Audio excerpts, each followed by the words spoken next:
see if we can get everything started here. Hello. Okay, so we're almost into December. I guess before we get started, let me go ahead and say welcome.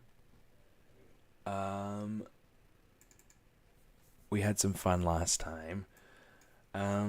So my name, for anyone who is uncertain, is Steven Anderson. For anyone who is new or has no idea who I am, I am a lead character modeler over at Marvel Animation Studios, and it's amazing. It's a great life. It's wonderful. It's so much fun. And yeah, I've been here with ZBrush Live for a good number of years now. I have a lot of fun. This is, fun stuff. So this is what we designed and created last time. Okay. And I created this with the intent of creating an ornament. Give me a second. I got to blow on the mic.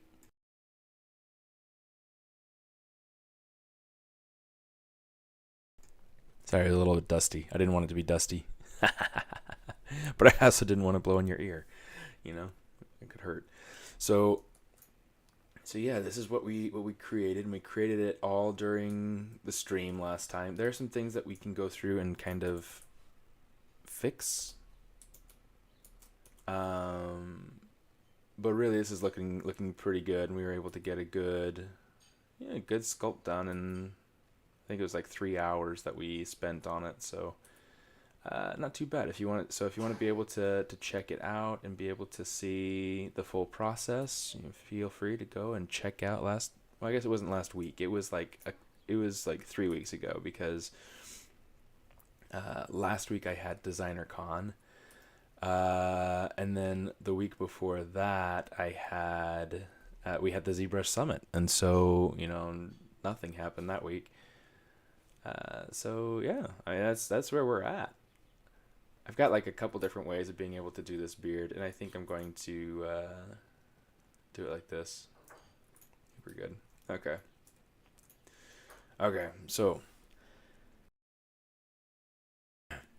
what I want to do is, the ornament idea that I have is, in fact, let me go through and kind of do something like this. Hopefully you guys can see exactly what it is that I'm doing. I'm going to essentially have, wow, that's not cooperating at all. Okay, that doesn't want to draw. Okay, so essentially we're going to have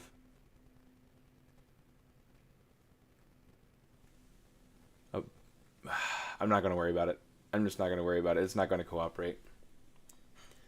So essentially what I'm going to have is, I'm going to have 1, 2, and then 3, like three elves kind of hanging from a bow.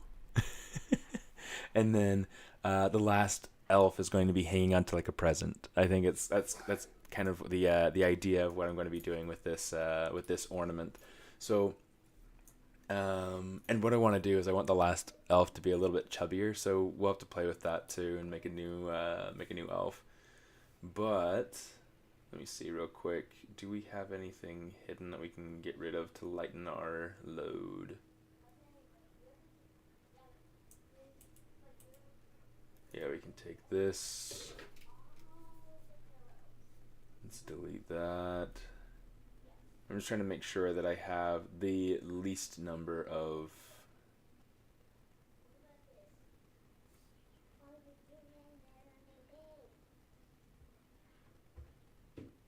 pieces, just so that I'm down to kind of the bare minimum, right? Okay. So we only have 21 pieces now, 664,000 pieces. Thanks, Ruben. In fact, maybe what I'll do is I'll put a little screenshot up here in the corner so that we can always see him.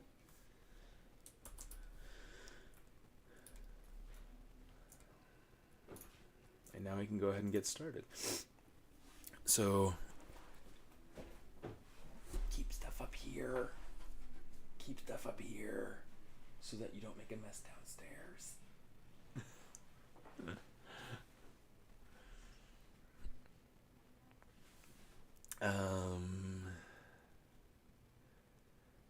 Edval, do you play Fortnite? I do not play Fortnite. I don't really play any games. It's it's not to say that I wouldn't like to. It's just, no time. Okay, so here's what I want to do.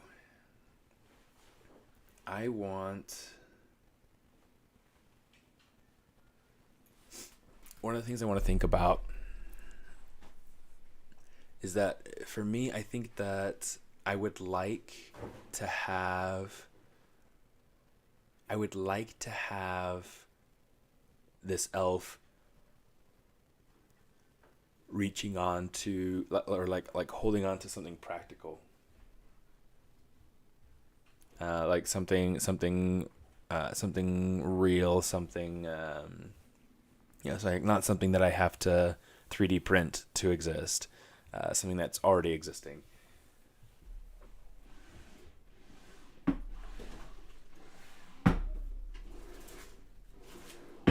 Not sure where. I thought about doing something with like cord like this, because that could be nice. Feel like a nice rope, like a nice braided cord here. It looks nice, but it's like as a bow, I don't know that it would work really well. And then I don't know, it just feel like rope, and like they're just hanging onto something. So that's an option, though I don't think it's my favorite option. The other option that I have is just to have make like a red satin bow.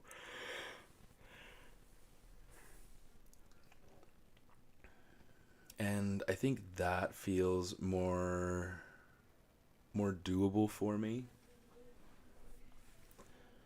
So here's what we're gonna do. Let's go ahead and start saying, let's posing this. Let's I don't know many artists that have time like, yeah. Yeah, I don't know. It's I'm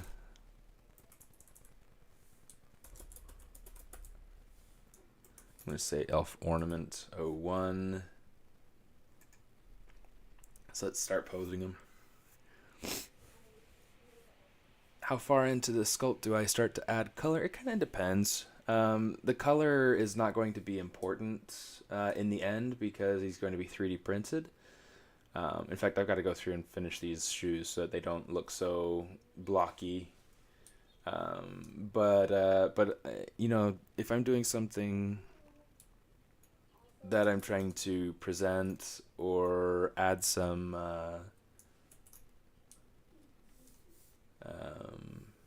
get some approvals on at work, like having some color on there usually helps to sell the idea. It's one of those things that's tricky though, because if you do just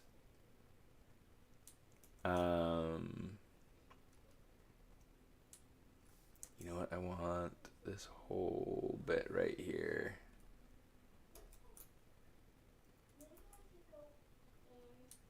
Yeah, we'll do it like that, and then we'll take this bit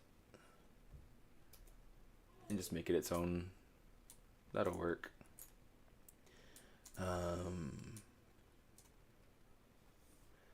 Yeah, so sometimes it'll work really nicely for approvals and getting quicker approvals. But the other thing that we got to be careful of is that if you are focusing so much on just getting approvals because of having color, that you miss the structure and the forms and things. That's where things get tricky.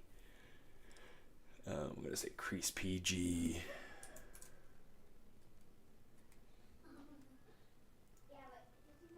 we go. That's looking pretty nice.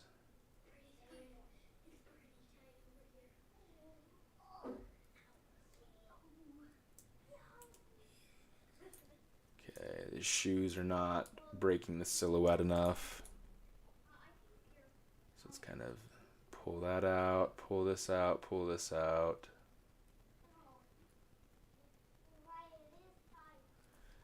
Because the thing is that I want to think about like what size this guy is going to be in real life. And if that's not breaking the silhouette enough, then it's not going to look quite right. Do I use Maya? Professionally, yes. To create your prints, no. I use really pretty much strictly ZBrush. But I'll use Maya for everything in production. So, at Marvel we use ZBrush to be able to create the characters, and then I'll use Maya for things like UVs. Oh shoot, and making sure that the topology is all like things like vertex order, things like that, so that it's ready for rigging, so that it's ready for everything. Right? So yeah, ZBrush is great, but then ZBrush with Maya, that's kind of how we do the whole of everything. How do you make that part that is painted white? Are you talking about the fluff? Are you talking about like all this fluff, all this white stuff? Like how do I make it all fluffy? That stuff that's in the last stream, it's not actually a brush. It's using surface noise to be able to make that. So it's a very simple technique, but it's it's not one that I want to focus on right this moment. Yeah,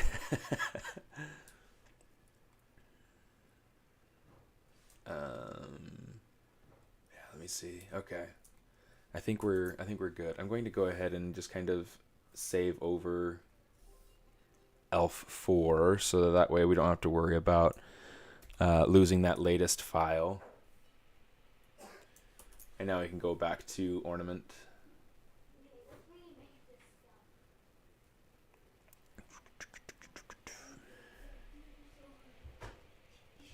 Let me see.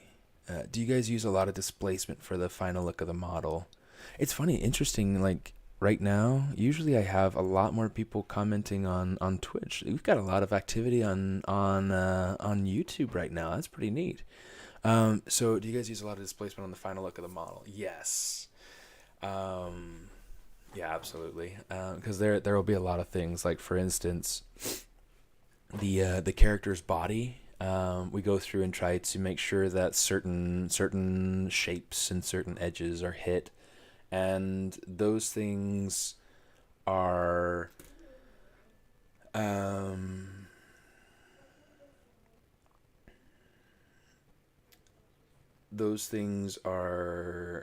not as easily hit with the lowest subdivision level, and so we have to go up in subdivision levels like a couple times or something to be able to really get all the shapes that we need in the anatomy in the face and in the hands and the feet. And so those things will come through in displacements. Can you briefly explain nanomesh and array mesh? Not today, although I may possibly get into array mesh later. But right now I'm wanting to get this guy going. Okay, so we got back to being ornament file. Awesome. So let's do this. Let's start posing. I want to say, no, we don't need this to be called Boolean. Let's rename folder elf01.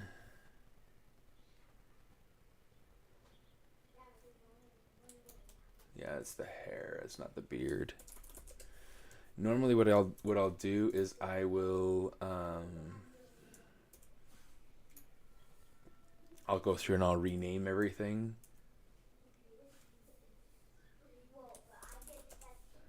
think I have time to rename some things. Oh, come on. There we go.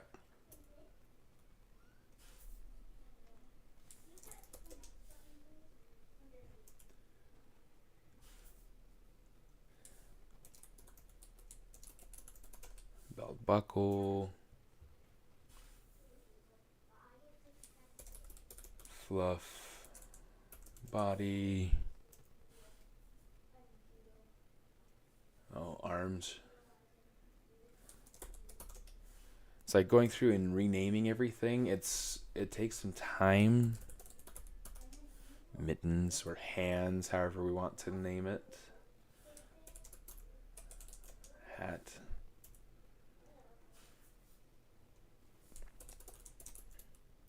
Hat band. Because it helps us to fluff hat. Fluff wrists. It helps us so that we can very quickly and easily navigate our list of objects rather than... Oh, nice. Lip. Nose.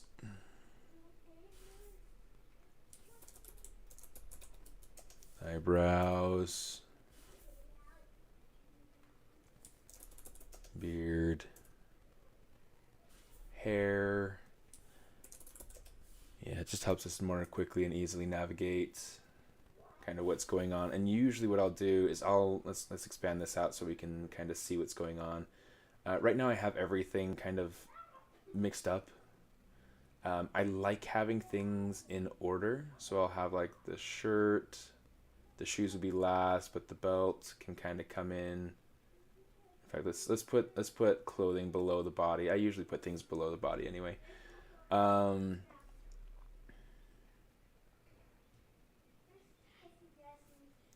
put that on there. Let's put this on here. Let's put the hat above the clothing. Let's put the belt buckle above the belt. Hat band below the hat. Fluff hat below the hat, just that way it's got categories, right?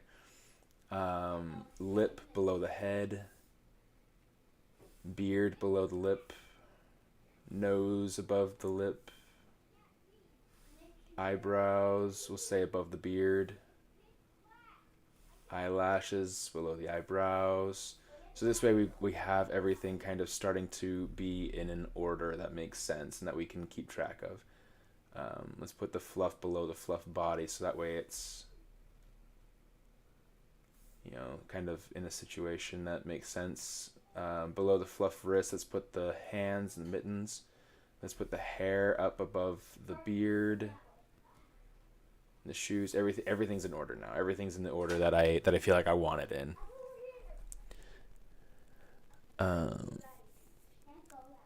Okay, let me see.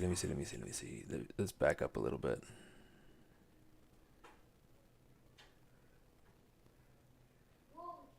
So I don't play any games, so it's not worth asking about games. I did work on a game though. I was a character artist on Hogwarts Legacy that's coming out in a couple of months. So that's really exciting. But no, I don't play games. Can you briefly explain? Yeah, we got that. I think you missed it before. I'm going to ask again. Is camera matching before starting modeling really important in the production? I use camera. Well, I don't. There are a lot of different ways, I guess, to be able to do camera matching. You can go through. I think, where is that at? I can't remember exactly where that's at. I mean, you have things like ZapLink, and ZapLink is useful. I use ZapLink pretty regularly, but the thing that I'll use most often is my timeline. So like I'll hit show, and then I'll make bookmarks along my timeline to be able to match up with the reference. I'll use Spotlight to be able to make I'll use Spotlight to be able to have my reference up, have my my concept up, so I can match that concept. And then I'll use the different views that I create on my timeline to be able to match to that. But yeah, so that's kind of the closest that I get to actual camera matching. But there are things like, gosh, where is it at? Is it underneath this?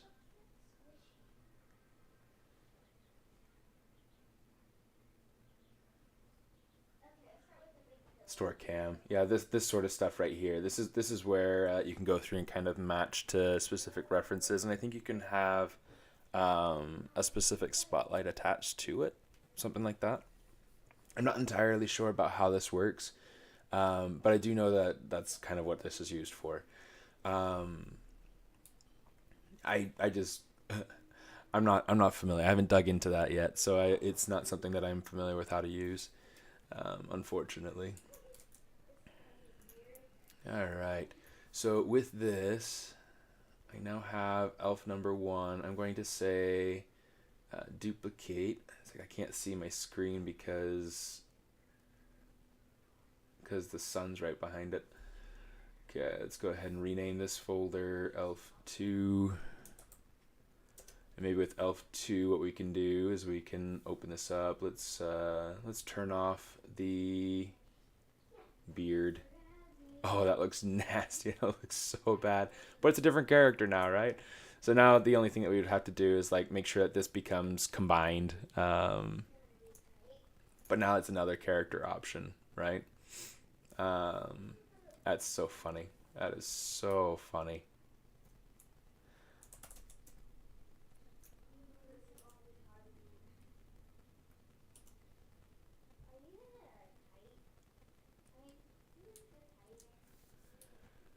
Let's grab that lip and kind of push it into the face a little bit more. That's quite a bit better. Okay, so that'll be elf 2. I'm not going to worry about doing elf 3 at the moment because I feel like I've got a lot to worry about making sure that elf 1 and 2 are kind of posed. So we'll figure out kind of how this goes. Although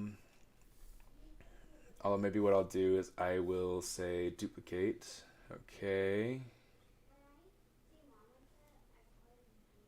We'll put this down here. We'll rename this folder elf3. That way we just have it and it's available. I'm just not going to worry about actually using it quite yet. Okay, so now we have this. Let's make sure these are turned off. Awesome. What I want to do is I want to go into well, I got to make sure this is also geometry because that's going to be a pain if it's not.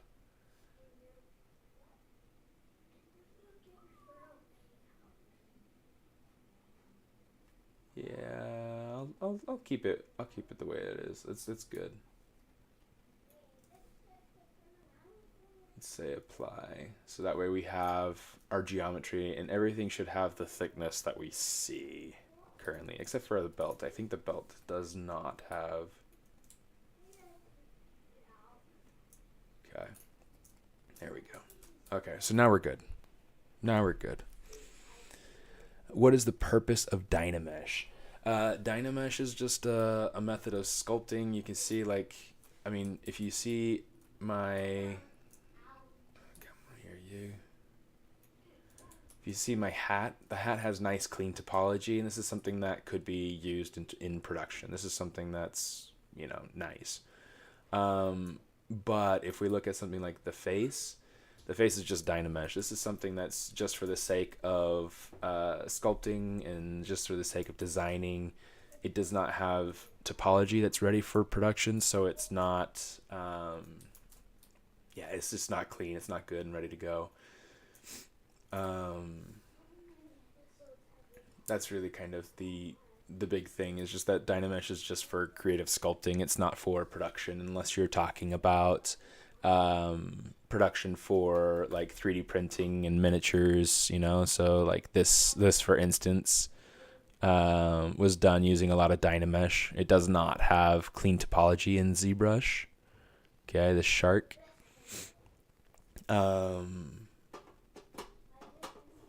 but yeah, it's just fun. It's just one of those things that you gotta understand the times and reasons to use it. Dynamesh is not something that I use at work. It's something that I use really just for personal projects and stuff, just because I don't have a need for Dynamesh at work, you know. Anyway, so here's what we're gonna do. We're gonna say transpose master T-pose mesh.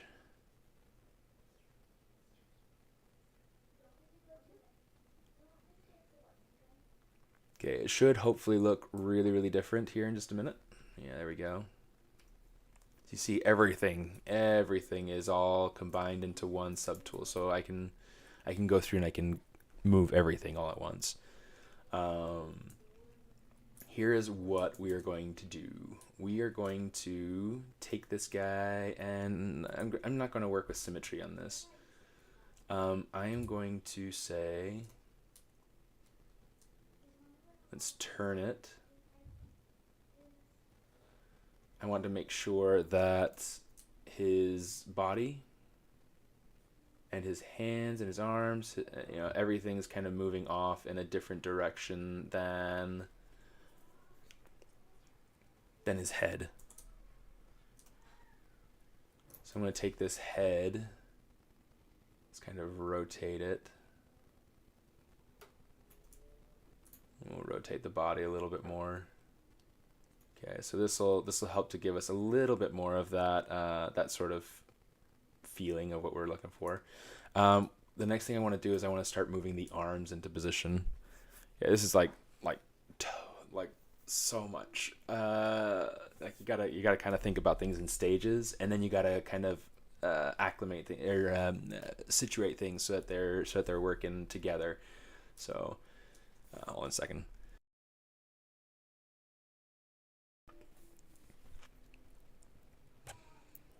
Eric Sosa, hermano mío. ¿Qué tal? ¿Cómo te ha ido? You have a recommendation for a display tablet? Display tablet, I don't have a display tablet for work. I have a Wacom Cintiq. For myself though, I just have a medium-sized Wacom tablet. It's yeah, it's just all I need. It's a great size. I can handle all my all areas of my screen with it. It's simple. So I'm not familiar with the tablet that you're talking about, Olivier. But yeah, I mean, the if it's a screen. If it's a screen, I would go up to the higher size if you can afford it. Just because then it gives you more resolution to see and to be able to, it's easier to work with. But if you're working with a tablet like what I'm working with right now, I can show you. It's just like a simple Wacom tablet right here. No screen. I have my computer screen, that I'm looking at right here, and then I've got another one off to that side. Just so that I can, have my stream equipment here, and then I can have my streaming subject matter over here, what I'm paying attention to and what I'm trying to use to. Anyway, so if it's a screen, I would say go with as big of a screen as you can get, because to me it's worthwhile having that real estate, being able to see things, because otherwise you got to think that your hand's going to be taking up a lot of the space on that screen, and so the better chance you can give yourself of being able to see what it is you're working on, the better.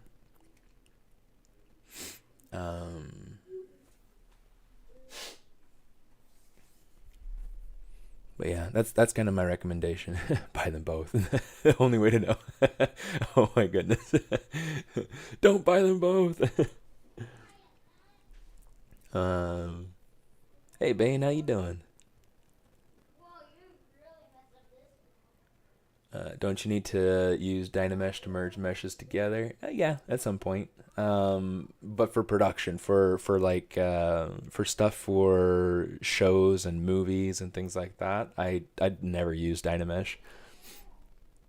I need to see you do some retopo in Maya one day. I actually do most of my retopo inside of ZBrush, and I do have lots of streams where I've done that. Sorry, I know that I'm doing like a ton of kind of back and forth here, but yeah,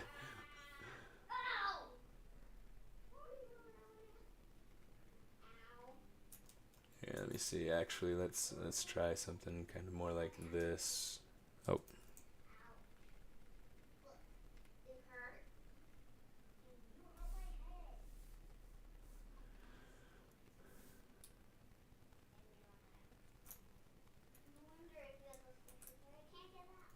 Oh, here, let's kind of solo this out so we can see.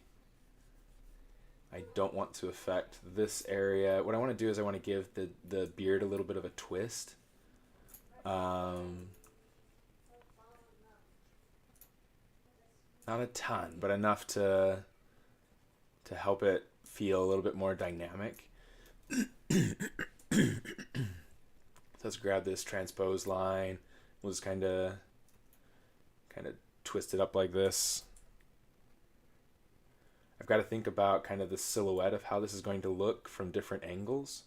So we're gonna kind of get rid of that.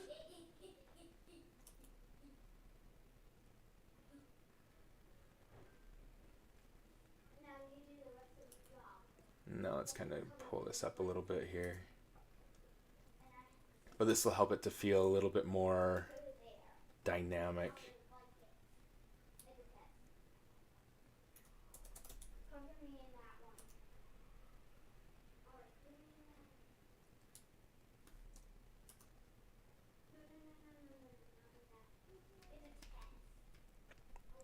Let me see.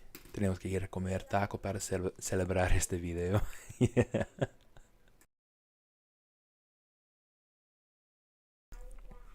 It's funny.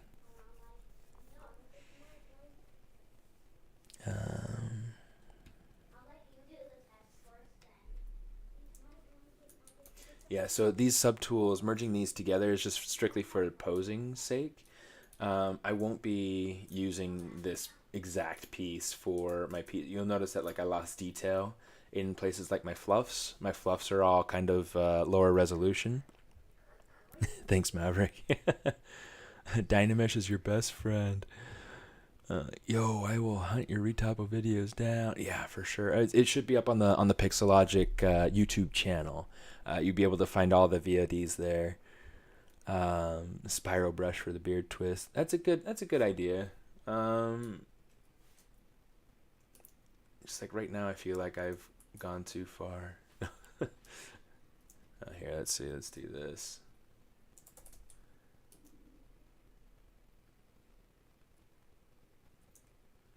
Yeah, it should be enough. I got to go through and kind of inflate this a little bit. The other thing that you got to keep in mind is that when you're using Transpose Master, if you try to use Dynamesh when you're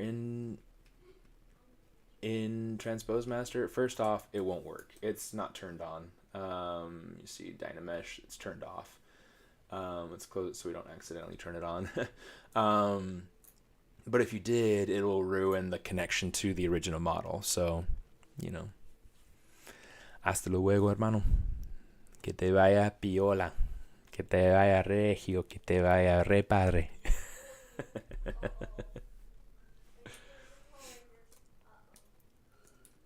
Guys, let's see. Let's take this. I want to take the hat. Let's just kind of get a little bit of extra posing to the head. Just because, you know, kicks and giggles.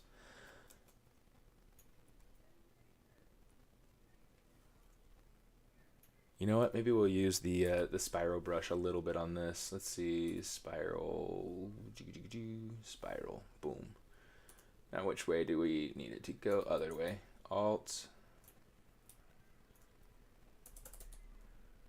Just to give it a little bit of an extra twist, and then I also want to take it with the gizmo and boom, just kind of give it a little extra tilt.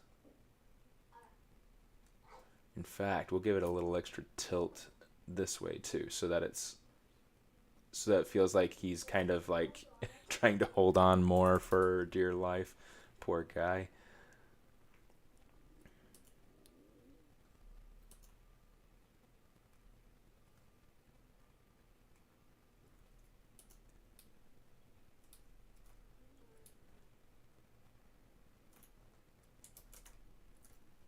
Okay, so something kind of like that for now. Okay, let's get these arms going.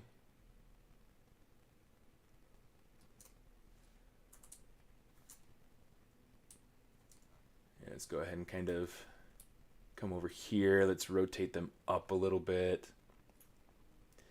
Now this arm's going to be pointed in a different direction than the other arm. So what we're going to do, I'm just going to mask this off. And let's see.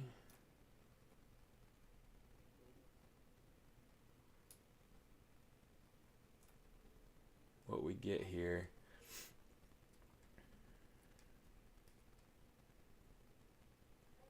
I think one of the things that I might do, let's make the arms just a little bit bigger. Actually, how much bigger did I make that? 30%. Let's do 30%. I think I might make the body and everything a little bit bigger too. I think it just makes sense. Can I call you Mr. Anderson? A lot of people do.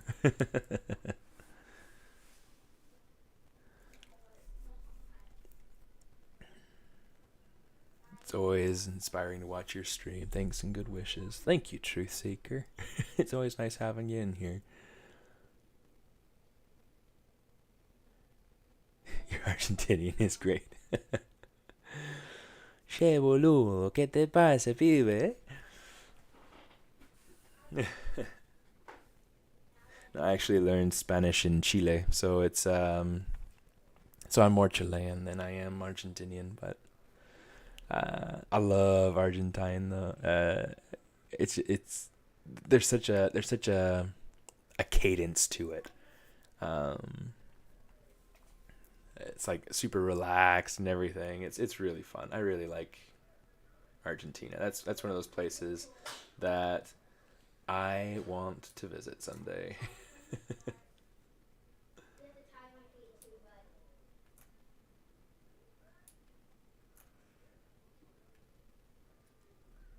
Because I lived right along the Cordillera, down in a city called Los Angeles.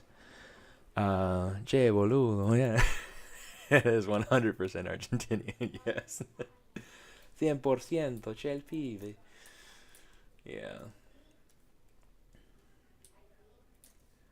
Yeah, I had some friends that were Argentinian, and that was one of those things that I learned from them.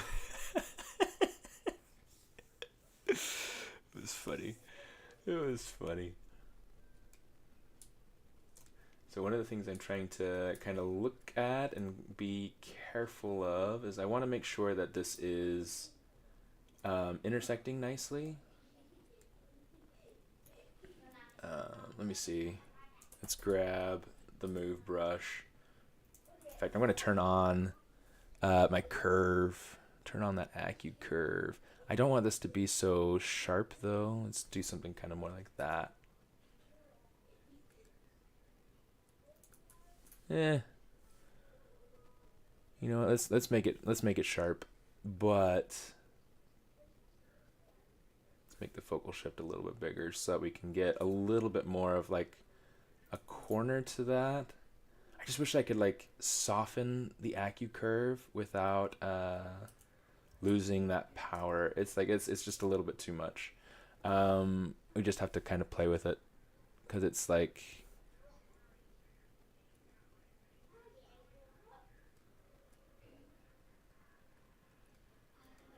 that should be all right.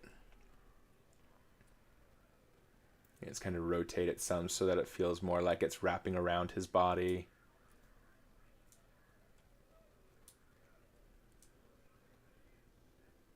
Okay, and then let's pull it down just a little bit. I'm going to have to like floof up his beard a little bit so that it's not kind of penetrating his arm quite as badly. But it's not too bad. It's not too big of a problem. Uh-oh. My other chain stuck. this bit right here, we can come in here and we can kind of pull this up some so that it fills in that negative space. Makes it so it's less of a problem. Then we can take the beard and just kind of use it to fill in these holes. Since this is, you know, for lack of a better terminology for it, we're just going to say this, since this is a toy, I'm not going to worry too much about what's what in this specific little area, especially since this is the aesthetic side. Getting beard envy looking at this guy. I always have beard envy. I get like little bald spots underneath my chin, and so it's that, and it's like I don't get like a nice full like cheek area through here. So it's like if I were to try to grow out a beard, it would just look, ugh. I would just look, ugh. Yeah, I don't know. It's a fact of life. Okay, so here's what I want to do. I want to make sure that this is the same size now as this. So I need to mask this out. Bring everything back, invert my mask, and let's go over here and say, hold shift. Need it to be 30% bigger so that it matches the other arm.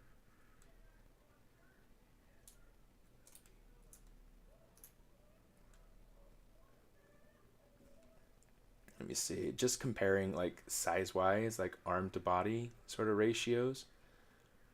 I'm going to need to make the legs bigger. I'll make the legs bigger by like 30% as well. And I think I'll have to expand the body some. I should be able to get everything to work in an all right way. Yeah, let's go ahead and have this reaching up more.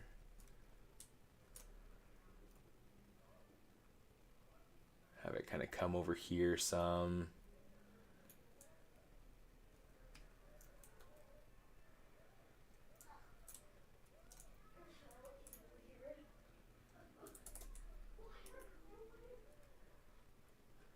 Let's kind of pull this over here some. And then this piece, we're going to want to take it and move it so that it feels like it's going up into that corner. Same thing here on the front. I mean, that's going to be fine like that, I think. This is going to need to fill in here as well. And we can go in, once we have the pose and we have the pose transferred back over into the main file, we can go ahead and we can kind of finesse all of this and make it so that it works exactly the way we want it to. But, you know, this is... There's a lot kind of going on here, and we need to kind of balance a whole bunch of spinning plates.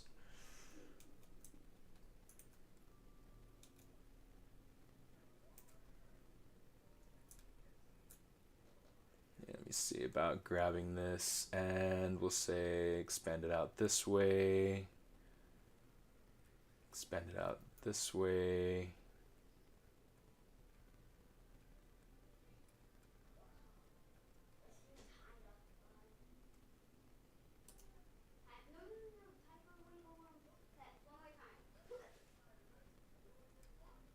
Get something like this, so that way we get a nice, kind of a nicer shape, make it feel a little bit more full. It's a little bit too full. But, you know, this is why we go through and fix things, right? Cool. At some point, I'll take the hat and I'll kind of like bring it down so that it's intersecting through the head and getting all this stuff, helping to make a really full and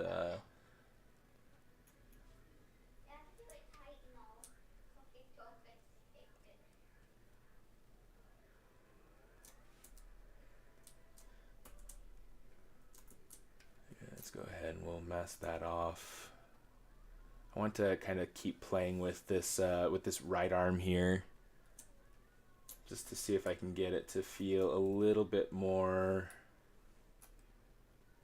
I'll say posed. Come here, you.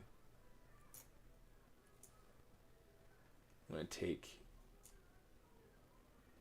this bit right here, mask that, and then I'll go ahead and I'll bend it at the elbow. So that way I get a more graphic corner here. That feels like that's going to work better. So here's what we're going to do. We're going to keep that. Let's grab the hands, but I only want the bottom hand here. Oops.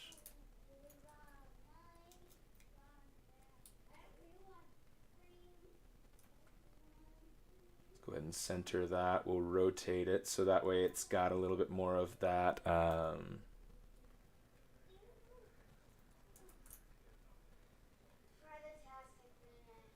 just trying to make sure this is fitting kind of the shape that, or the pose that I want. This bottom half of the fluff and the let me see.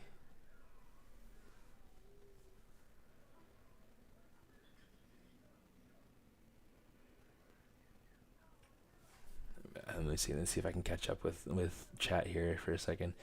You and me both, brother. Smooth faced until too old to care. Yeah.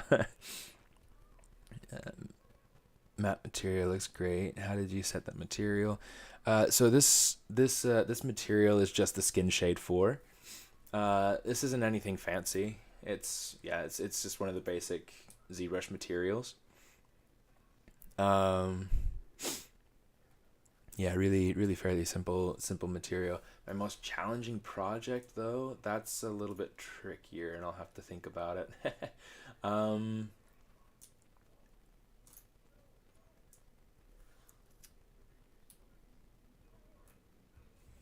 because it's one of those things where it's like I feel like every project's going to have its challenges and everything's going to have its own.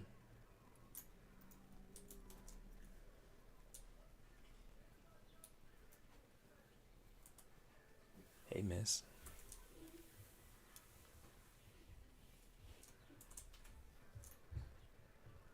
Okay. Yeah, so I don't know. It's going to be interesting because every project's challenging in its own way, in a different way.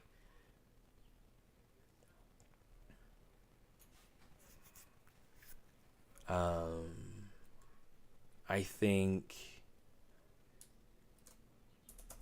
So one of the things that I got to do while I was at Imagineering was I got to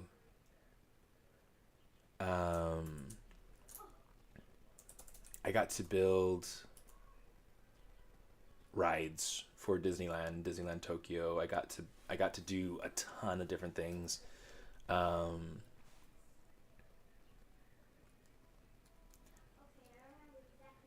I think one of the things that was challenging about it, well, I mean, it was super fun. It was super engaging, and I feel like I really thrived there. But I think one of the things that was really difficult was just learning new processes because of the different types of demands, the different types of production tools that we'd be working with.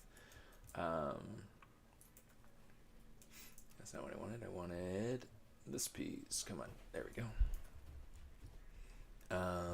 So I'd never worked with, getting things ready for milling. I'd never worked in getting things ready for, well, I guess that's only kind of part true, but I had to learn kind of how my ZBrush worked into a different process.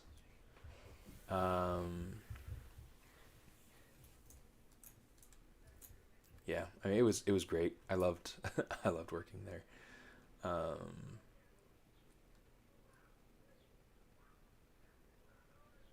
Yeah, it was a very different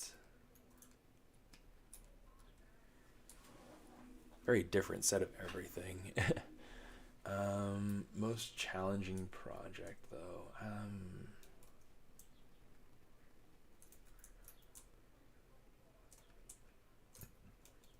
That's a good question.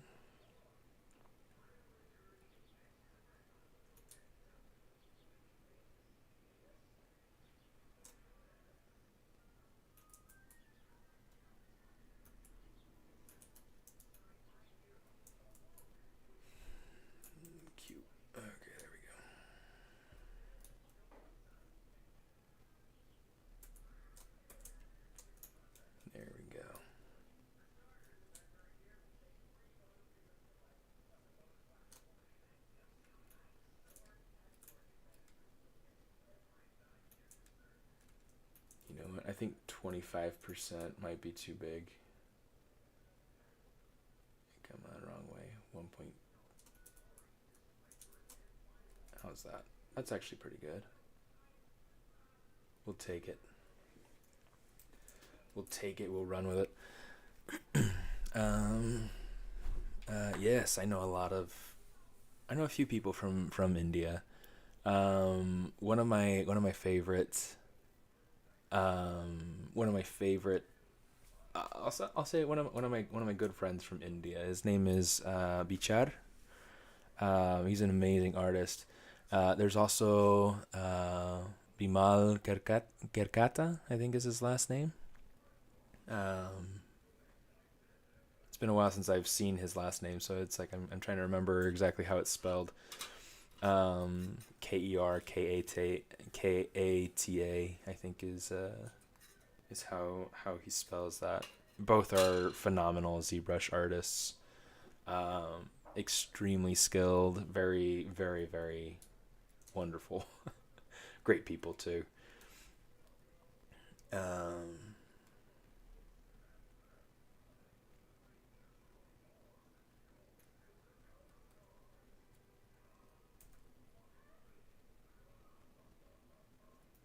Do you know any artists from India? I assume that you do since you're asking.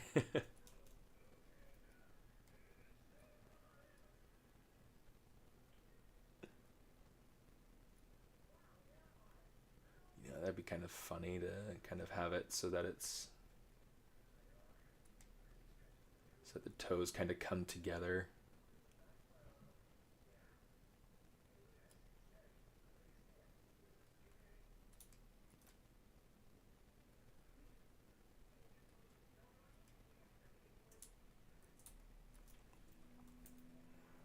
Let's hide the mask so that we can kind of see it more in its full glory here.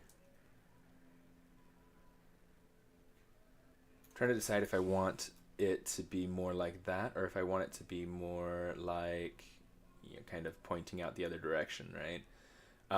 It's kind of a tricky.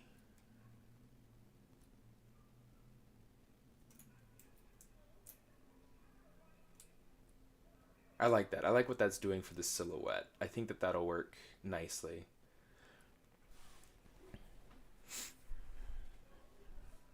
Hey, Leonard. We did have a good Thanksgiving. Thank you. It was kind of small, but it was fun. Yeah, the nose. All this will be kind of merged, and then I'll kind of smooth out those transitions a bit. The reason I wanted to keep them separate is because in this file, sorry, I'll kind of bring this back. I have like 3 different versions of this same character, and I'll be able to go through and use that separation to be able to create a slight variation in the other characters. Should be really fun. Should be fun. But yeah, right now I'm working on kind of getting the first elf posed.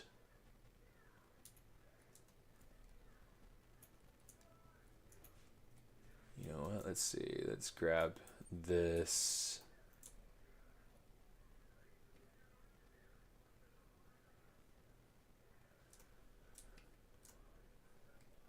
Let's make sure that this is all unmasked because I want to be able to control it.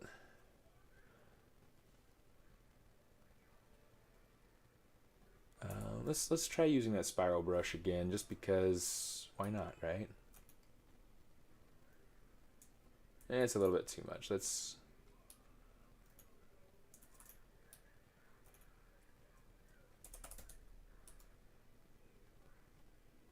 Oh, whoa, whoa, whoa, whoa.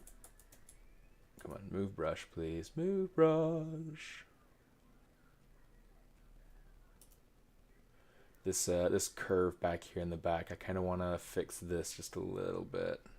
I love working with Transpose Master because this allows me so much flexibility. In how I work. I'm able to work with the whole model at the same time. I'm able to work with just bits and parts. However I decide I want to work, and then I can just repropagate this back to the actual model, and it becomes final. You know, it's nice. It's really nice. But the nice thing too is that it's non-destructive, so it's something that I can go through, make all my changes. If I don't like it, I can just undo on the original model and, you know, go try again, try something different, however I need to go about it, right? So it's nice. So the fur on the ends of his coat and stuff, this is all stuff that I did in my last stream from, like, not last week or the week before, but the week before that. And so, yeah, if you wanna go through and see exactly how I did that, then I'd recommend going through and doing that. It's like watching that. I'm not gonna take the time to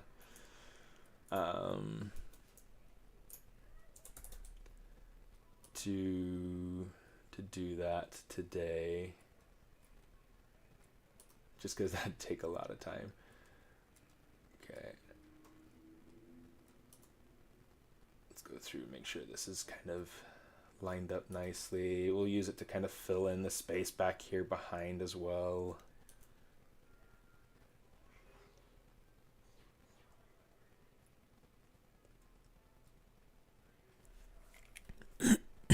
Let me see.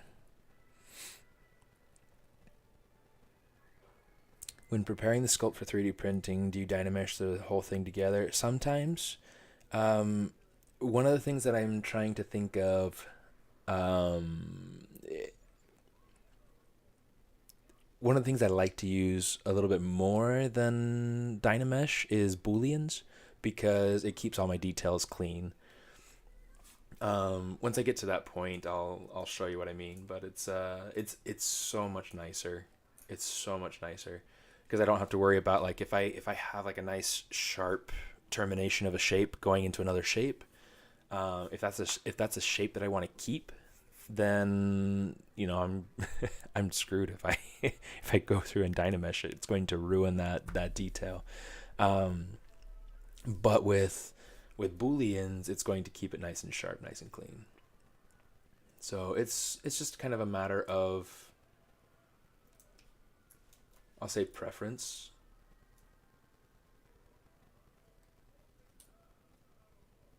Yeah, I like that. Oops. I hit one on accident instead of Q.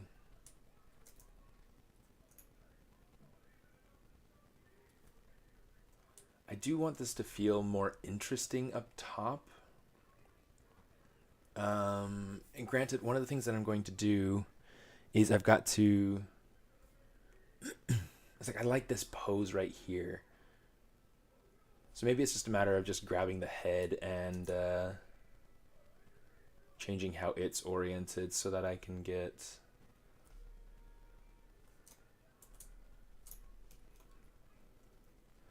a little bit better of a, oh, come here, you.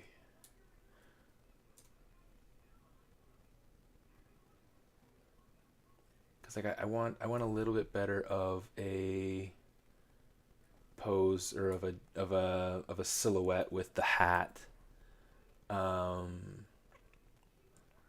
which I think I need to move the hat over anyway, but it's, you know, whatever.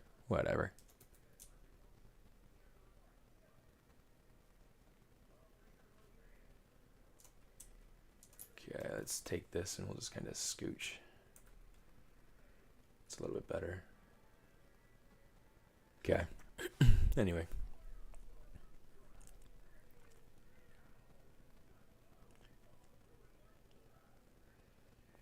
Yeah, no, so I didn't use IMM spheres and Dynamesh for the fur. I actually used surface noise, and yeah, it's a really nice little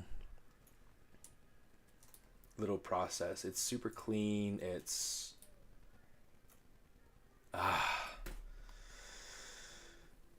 quick save. Quick save with the quick save.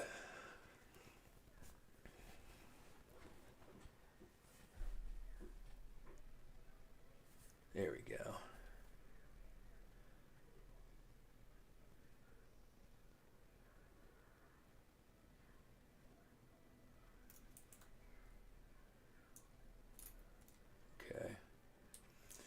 I think this is probably good enough that I can take it over and start working on some of the pieces more on an individual level for this particular guy. Some of the things I need to do is I need to open his eyes, so he's like looking down, because he needs to be looking down over in this direction, toward where the. In fact, maybe what I need to do. Let's do this real quick because I feel like this is going to be important. Getting to getting the gesture of the head to feel about right.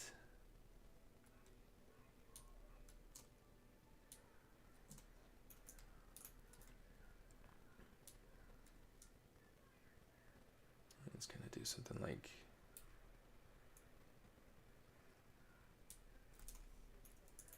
It's like it feels like it's definitely like getting too crowded now.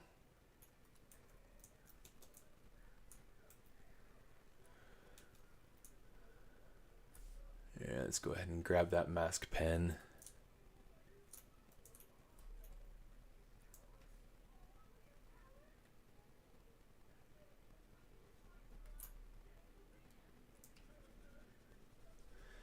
There are a few places where I want it to be absolutely dark, like super, super dark, nice, clean mask.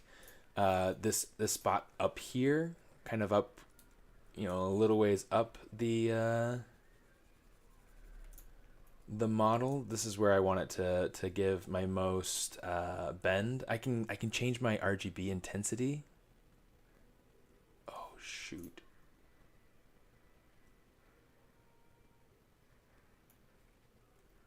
You can change my RGB intensity to be lower, so that way I'm not affecting my mask quite as much, so I can get a nice softer transition.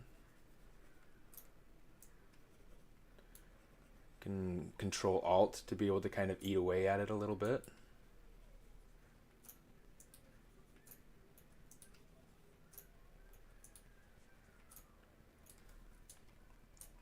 There we go. So now we've got this, and we can go ahead and we can say, let's bring this over here somewhere.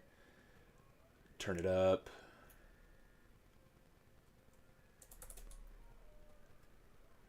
Then we'll kind of push and pull some. Some of this is going to get kind of covered and pushed in by the hand, so I think we should be all right so far as some of this stuff goes.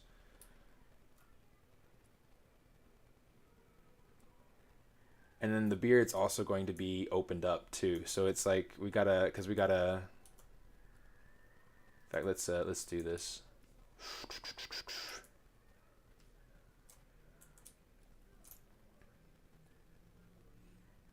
Kind of grab that beard and just kind of like pull it down.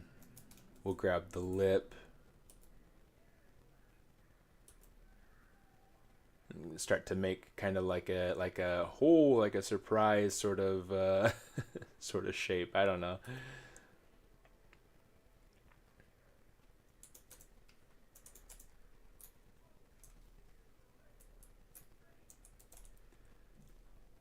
There's some work to do on it, but it'll be all right.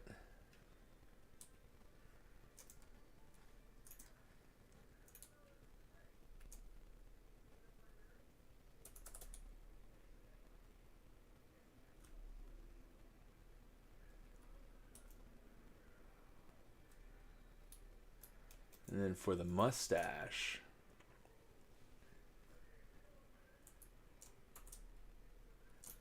this is where we can go ahead and start to kind of bend this as well. I'm just going to use my transpose line and hold Alt and bloop.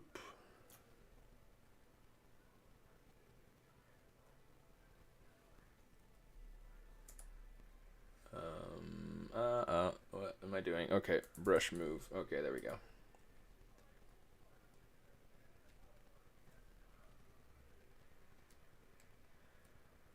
Let's grab this, and I wanna give it like much more of like a hoo hoo sort of shape, and so a lot of that's going to come in from having the mustache help with that O. And then I'll have to like sculpt something into the face, I think.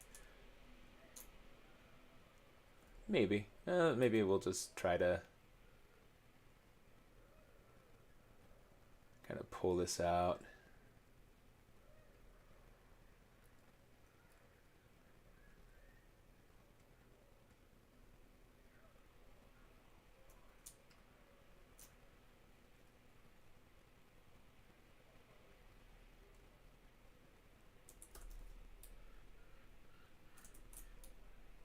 Let's go ahead and do something kind of like this.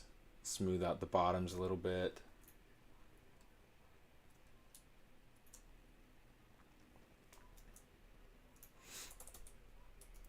Grab the eyebrows and we'll kind of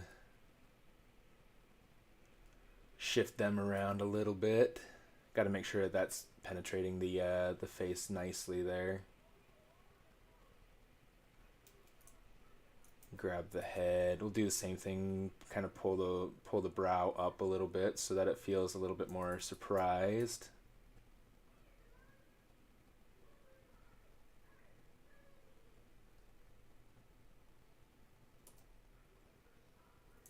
I'm not going to worry about the eyes quite yet. I'll worry about the eyes when we get back into the other file. But I mean, he's already starting to look... You know what? Maybe what we'll do...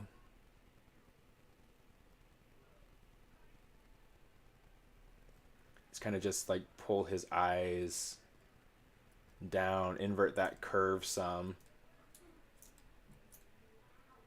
That might be enough.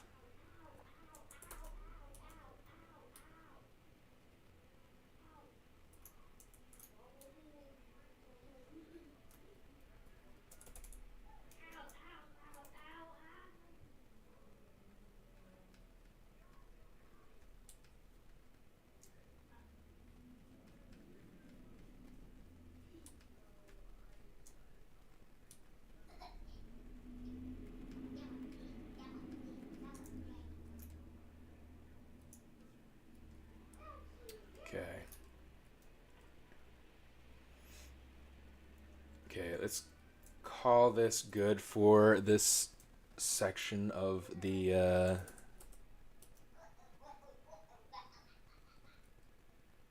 I do want that ear to kind of break the silhouette just a little bit, because I feel like that'll help him to read much more like an elf.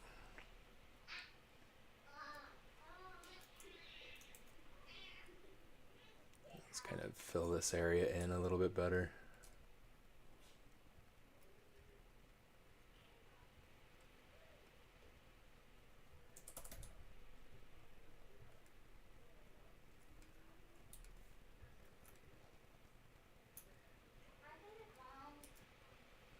I'm going to have to go through in the original, in the other file, once we get this put back in, that and kind of fill in the hair underneath the hat area, and then we'll fill in the hat. Okay, this is going to be good enough, I think. You know what? Here's what we're going to do. I'm going to try using this history brush. Where's the history recall? Interesting. That's really funny. I've always wondered what it was like to use that, and it's just kind of funny, because it's like essentially what you do is you control click on your timeline, and that'll kind of recall. It's a mess. That's so terrible. That will not work for anything that I want to do. Okay, let's go ahead. Let's just put it back in. Let's go say T pose to sub T, and we'll watch it kind of make its pose slowly, you know, piece by piece. Let's catch up with this. Let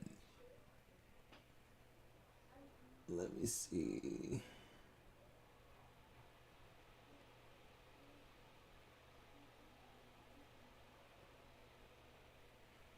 Lots of good info and techniques.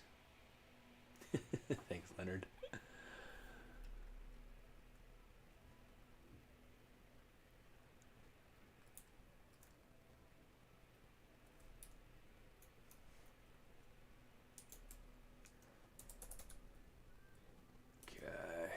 turn off symmetry now because we are long past symmetry.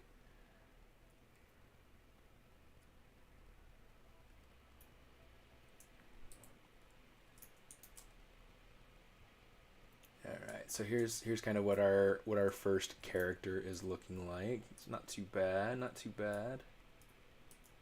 Let's go ahead and grab this belt and kind of pull it over so that it's covering up that bit down there.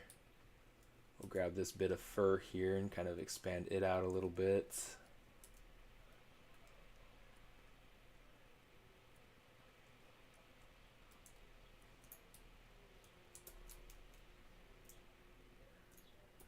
Turn off symmetry.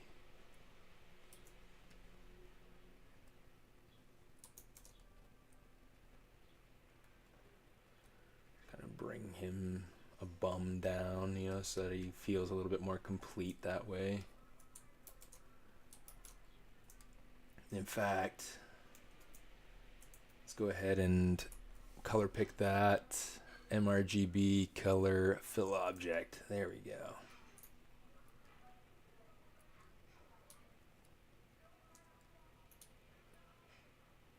Okay. So now we have a few pieces that we need to go about and kind of just tweak. Polygroups, auto groups, auto groups, auto groups. Okay. So let's go ahead. I'm going to grab just one polygroup from each from this arm, you know. Let's go ahead and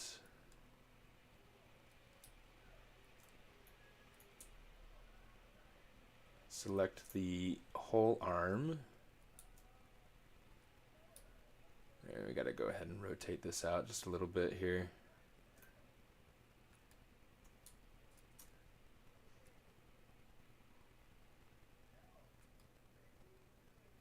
And then we'll just go ahead and select this.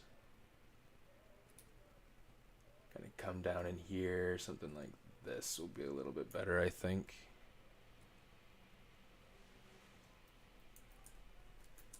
Test it just to see kind of where it's at.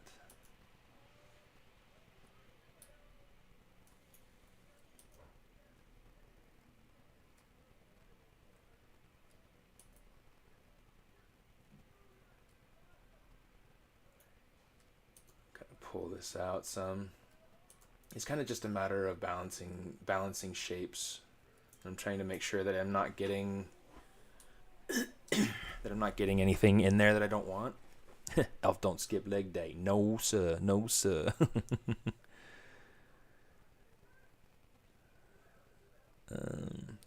Yeah, the noisemaker is what I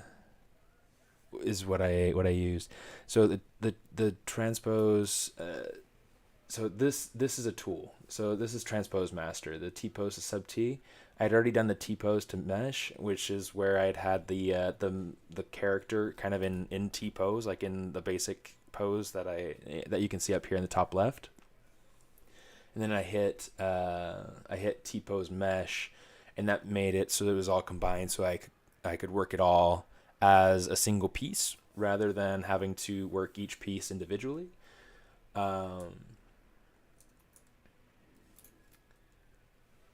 So yeah, it's you know what, this is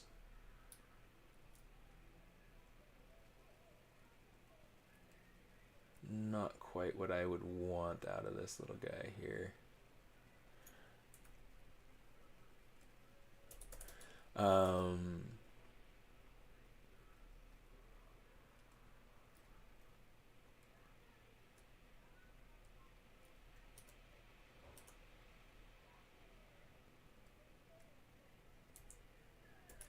I'm gonna go through and kind of add a little bit more fluff to this.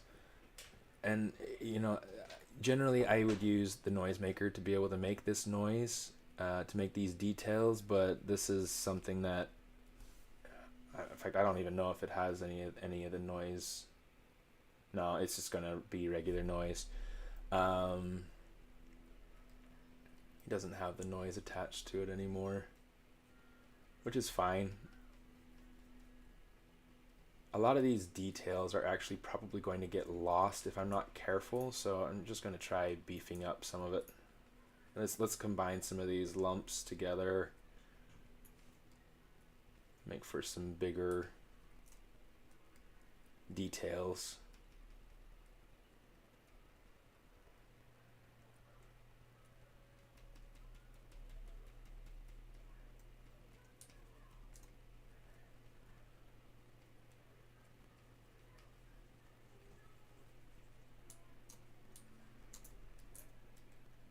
That feels a little bit better. It's like I'm trying to think like also at the scale that I'll have him at. That feels good. Yeah, I think I do want to open up his eyes. I think that the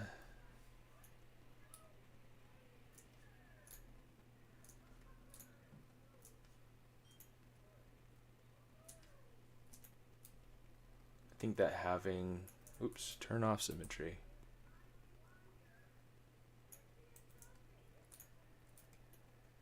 Yeah, I think that having the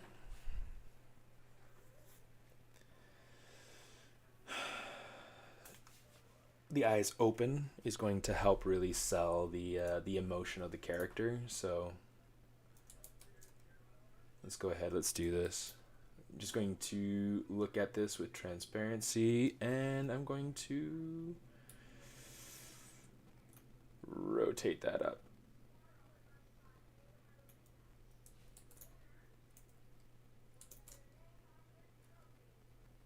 Oops. Let's get the right brush in here.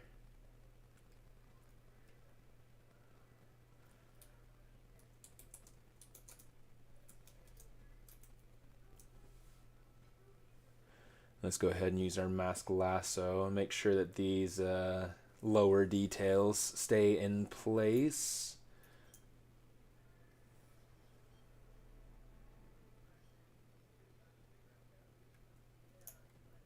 Oops.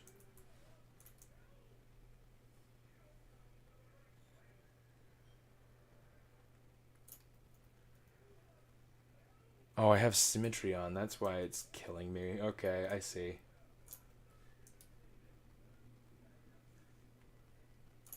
It's like, why is it doing stuff I don't want it to do? Knock it off. I'm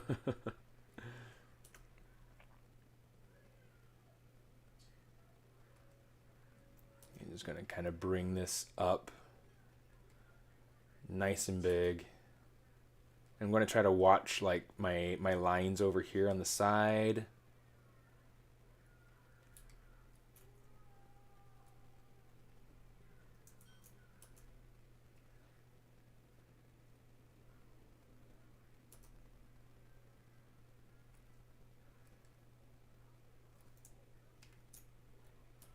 Okay. This piece is Dynameshed, so I should be able to go through and remesh and have everything work just fine. I'm going to need more actually it looks like it's not Dynameshed anymore. So let's go ahead, let's re-Dynamesh this. So yeah, groups turned on, great. Blur, great. Resolution, I don't know if that's going to be high enough. Let's try 128. That'll be fine. It's like I don't want it to be too low because I need to have my details stay. I'm going to come in here now. Let's I'm actually just going to mask out the eye.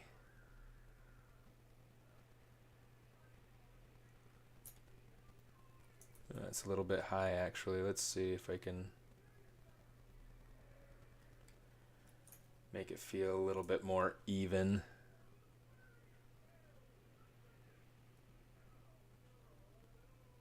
The eyelash over here is going to need some TLC. I'm just trying to get this so that it feels a little bit less wah, you know? Because that definitely feels ooh-wah.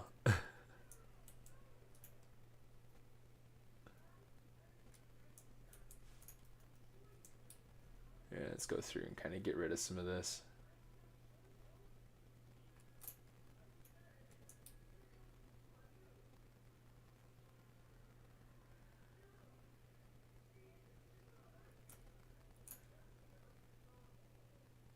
Okay.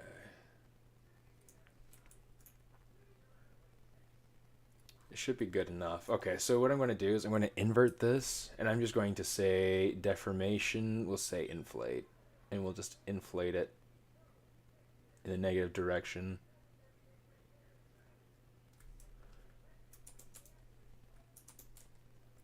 So you see all this does is this gives me kind of the impression that there's eyes. There aren't any eyes, but it gives me the impression that there are.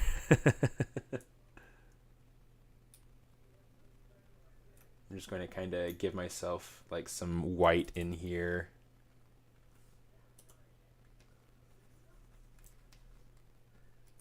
Just to give myself a color separation, because it helps me to keep track of what's what and where's where, you know. Let's get my eyelashes kind of lined up where they're supposed to be.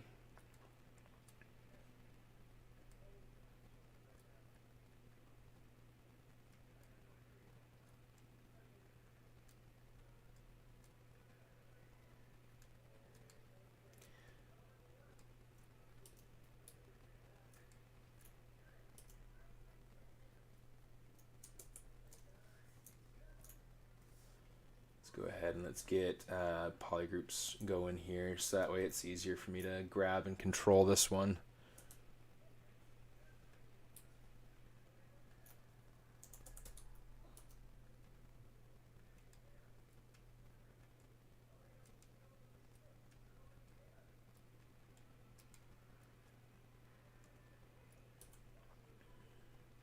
The big chunky eyelashes will help so that the eyes read a little bit more nicely once it's printed.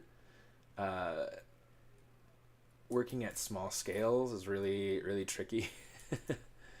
Because, like, you know, when he's only this big, let's turn off the color. I mean, you can see things pretty well.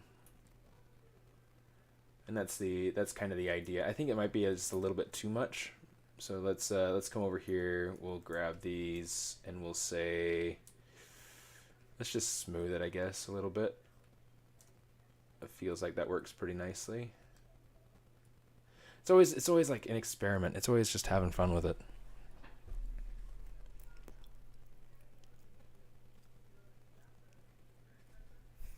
And you had the mask on the face before the symmetry elf was reminding me of one of the broken toys from Toy Story. Oh boy. How many polygons do I have so far? I have 2 million, but that's also with like multiple characters. So once we go through and finish posing the other characters, I mean, it should be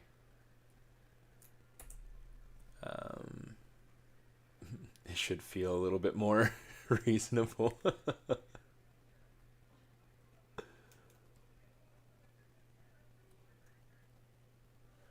Let me see. I've got to take this. Let's kind of flatten that out.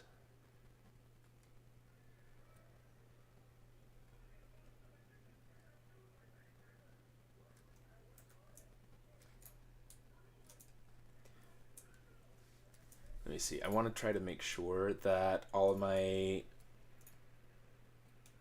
you know, this is going to need to be repositioned actually. Let's kind of bring it over here more.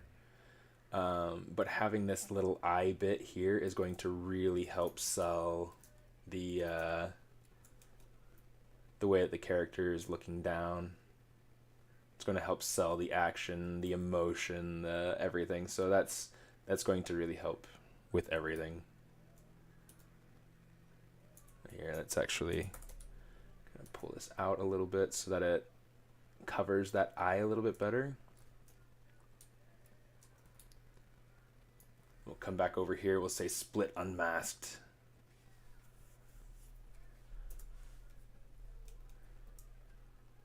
Grab that, pull it up. Seems like it's in about the right spot. It just needs to be pulled forward some.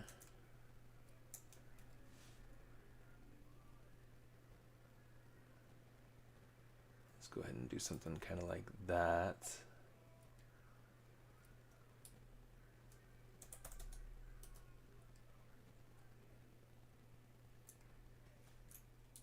There we go. Now it feels like he's looking down.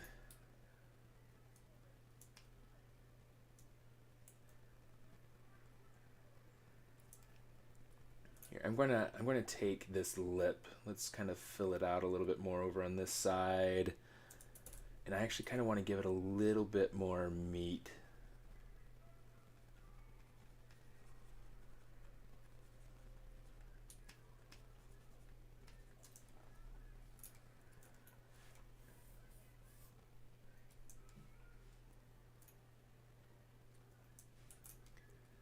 Maybe we'll do, let's turn off symmetry so we're not having to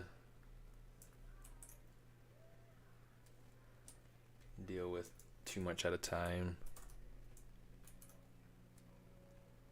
We'll go ahead, we'll cut into that so that we have kind of a separation between the lip and the teeth, and now we've got this little character and he's most of the way posed. One of the things that I want to do now is I want to start bringing in the other characters so that they are also posed. Here, let's go ahead and say transpose set.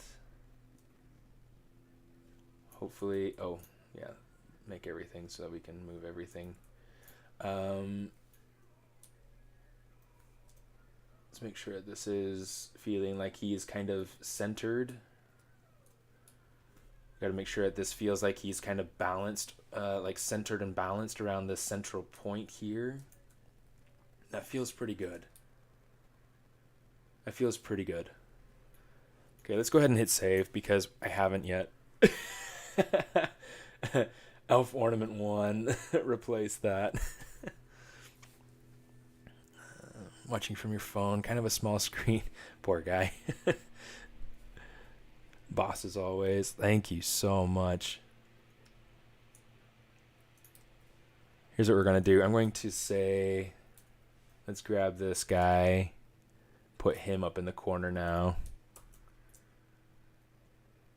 Just so that we have this this nice. Oh, and hey, let's add in some color for that. For those pupils.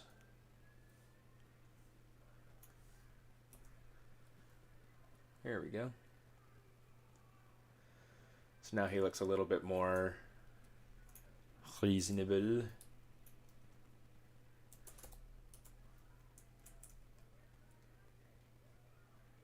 Let's go ahead and color in his teeth so that way he's all...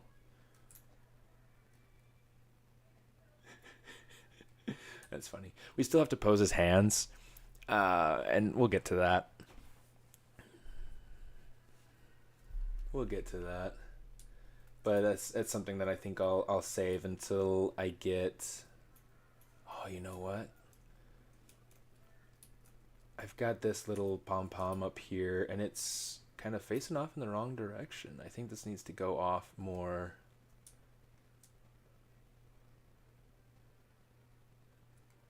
the other side.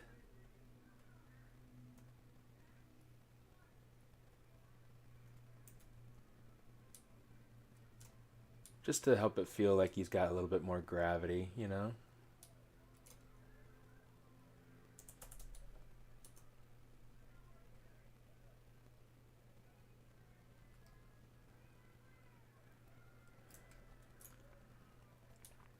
Okay. He's looking good. I'm really liking this. Let's save that again because we can. And we should. Always start with low topo and end up with a lot. That's funny. Okay.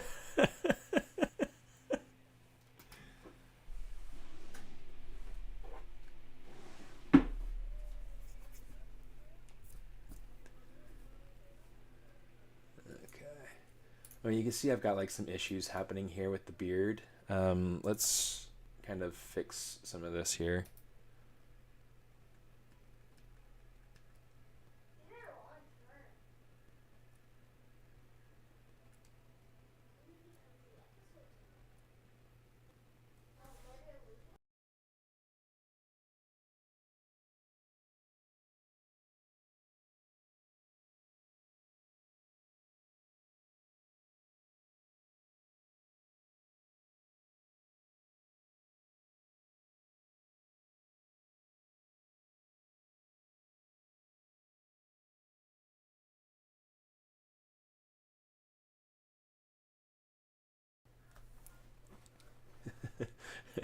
Thanks, Leonard.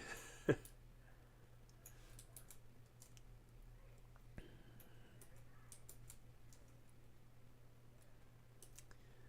he's a lot of fun so far. I think he's working out quite nicely.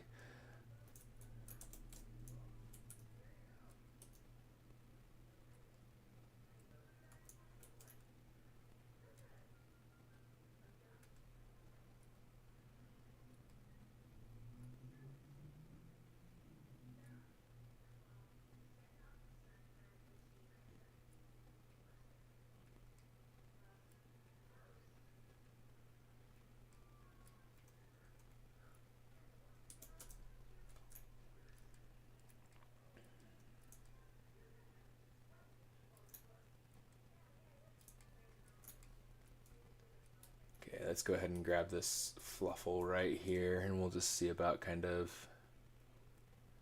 giving it just a little bit more of a shape adjustment here so that it feels like it's interacting with stuff.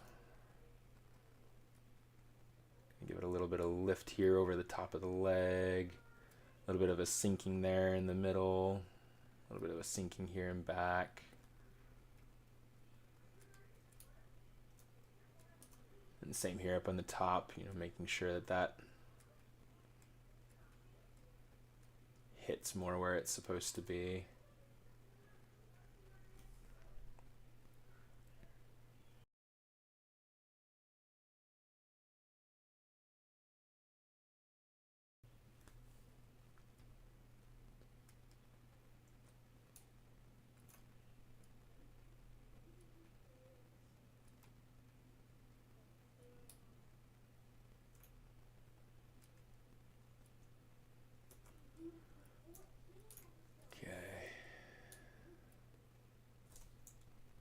So that's looking cool. I'm going to take the hat and actually try to like push it so that it's more sloping this other direction. Which means I've also got to grab the ribbon and make that happen, but you know, this should be fine.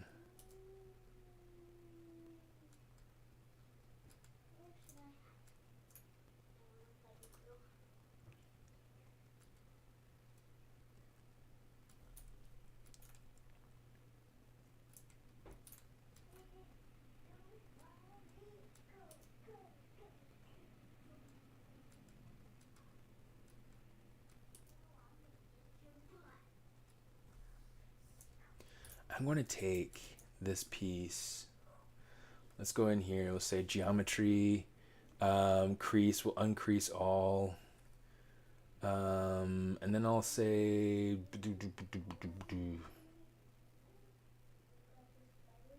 poly. No, not polygroups. What I'm looking for, deformation.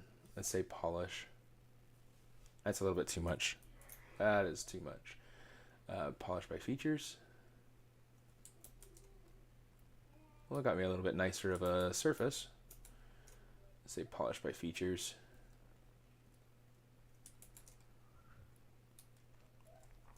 And then we'll say let's try polish crisp edges.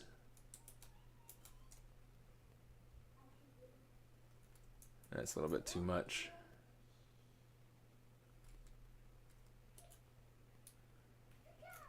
a little bit better.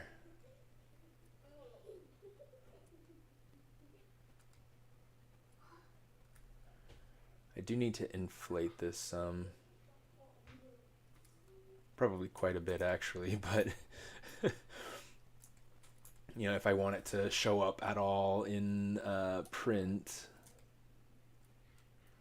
I want to make sure that it's thick enough. And granted, it's something that I can go through and I can paint on later after it's printed, but yeah.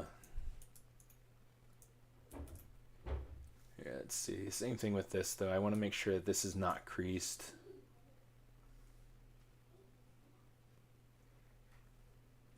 Not polygroups. What am I doing?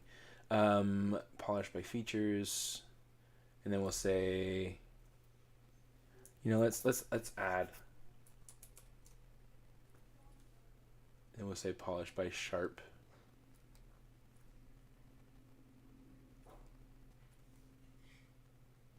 And then we'll say inflate a little bit. Just kind of make sure that this is kind of going into our character's body a little bit better.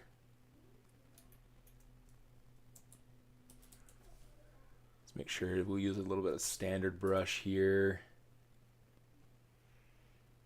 just to kind of make this overhang a little bit more obvious. That'll help to just sell the idea of the cloth. Okay, so it's just really kind of fun, just a little fun thing.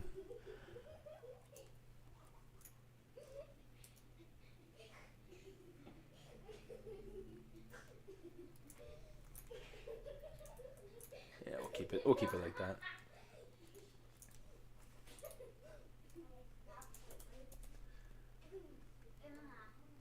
I'm going to give it some more thickness kind of around the edge of the hat. And I think one easy way for me to do this is I can just grab this inner poly group. It should be, let's grab both of these inner poly groups here.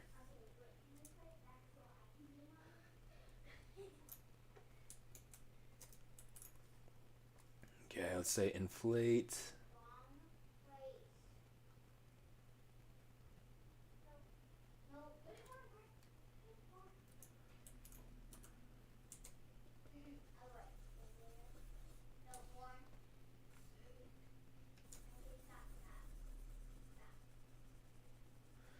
I'm just going to try to smooth this out so that it's not going to create issues for me.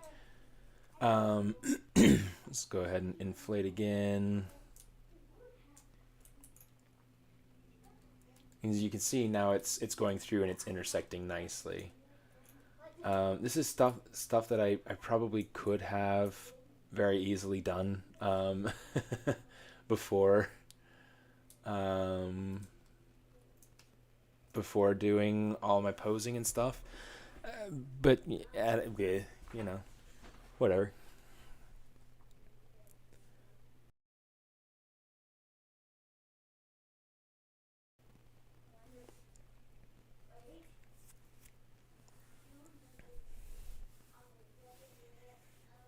Oh, I love ZModeler. I love me some good ZModeler. I don't have a use for it at this moment, but it's definitely one of my favorite little tools. Let's just go through, make sure this mustache is fully prepped. I'm gonna call this little guy done for now. Oh, you know what? This could be fun. This could be fun. Let's turn off symmetry. Let's say geometry. I'm going to say Control D.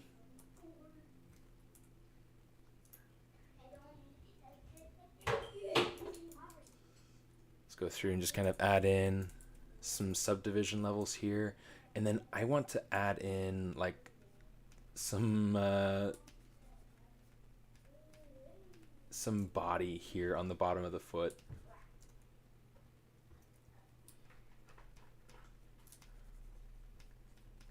If I wanted to later, what I could do is I could go ahead and let's go ahead and lower the intensity quite a bit. I could go ahead and kind of share these little booties.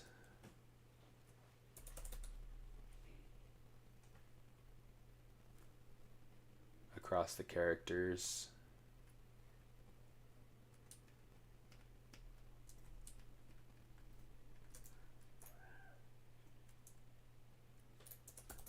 And then I'm going to go ahead and let's kind of smooth out this corner a little bit and kind of polish that out some.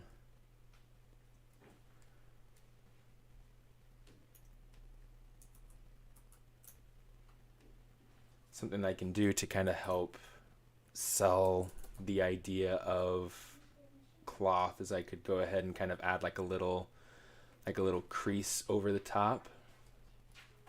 Might be too little of a crease.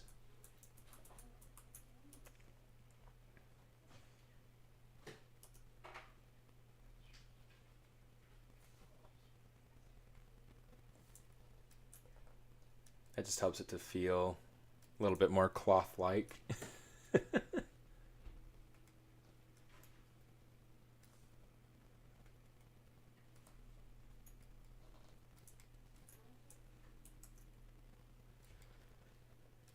Let's see, does that look all right? That's a little bit much.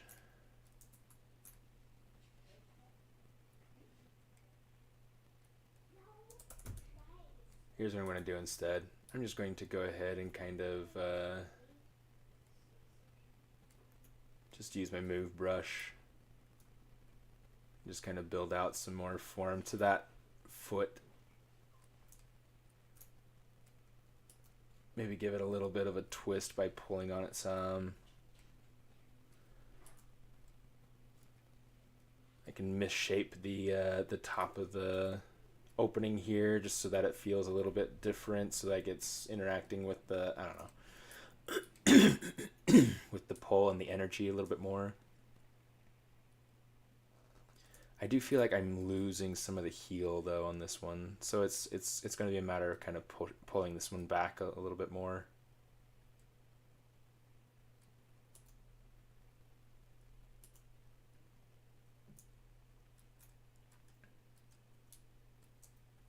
Anyway, I think what I'm going to do, I'm not doing anything further with textures. This is going to be made for 3D print. Yeah, I don't really care to be texturing this really at all. The only reason I have color on there is for the sake of being able to have like a part separation, a distinction between the different pieces. Man, I'm really not having any interaction from Twitch. I wonder why I'm not getting any kind of like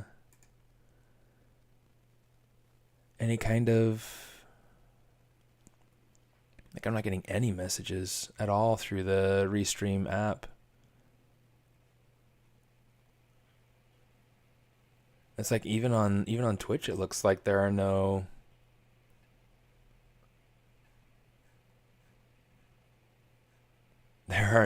messages coming through at all. Interesting. Maybe Twitch is just not as active in chat anyway today. Usually it's the other way around. Usually there are a ton of I've never had connection problems with Twitch. It's really interesting. Well, shoot. Oh well. I'm not gonna worry about it. It is, yeah, it is what it is.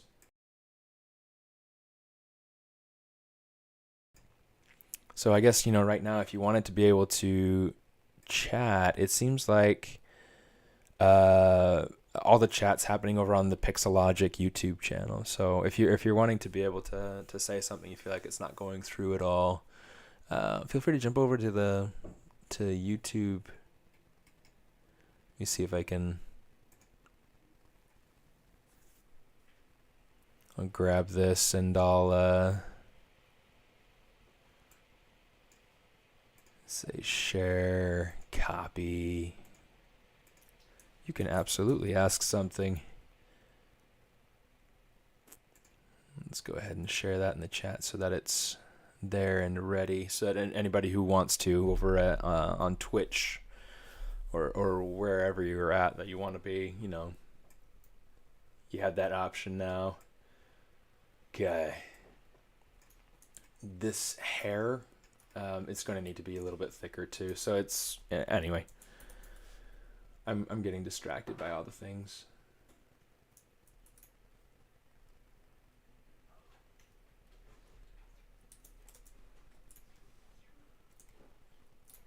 And that'll probably be about as thin as I want that to go. I want to do the ends of the toes too.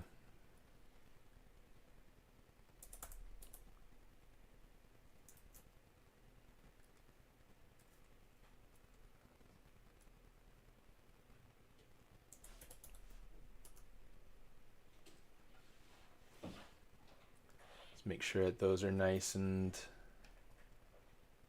soft.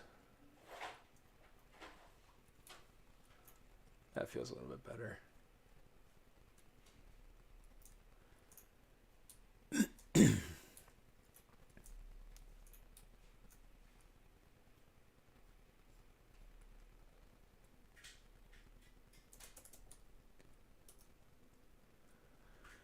Try to pull that out so that it doesn't feel like it's totally cutting off his eyebrow.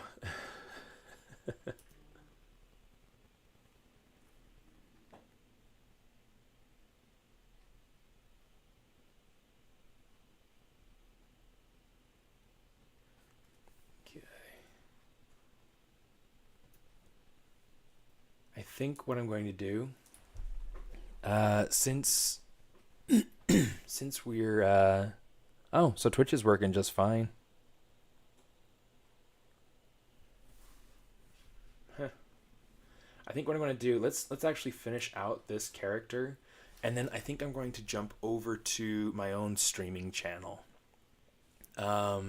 If you're interested in jumping over and subscribing to me on Twitch, you can find me at twitch.tv/smartist. You can find me on YouTube too, same username. And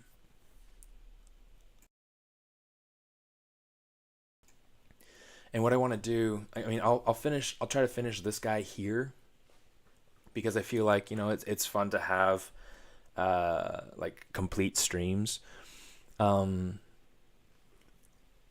yeah, what I want to do is I want to jump over to my personal stream for maybe an hour or two and pose the next guy down.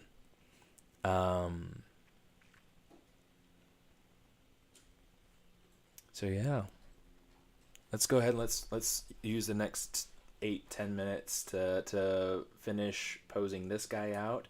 And I think what I'll do, let's take these pieces and just kind of combine them. So let's say Dynamesh, turn off groups, mesh that together. So you can see now we're getting this being much smoother.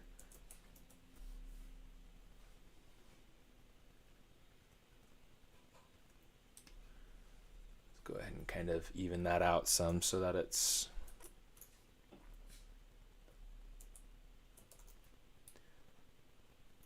oh, why does that have color on? I don't want color on that. Oof.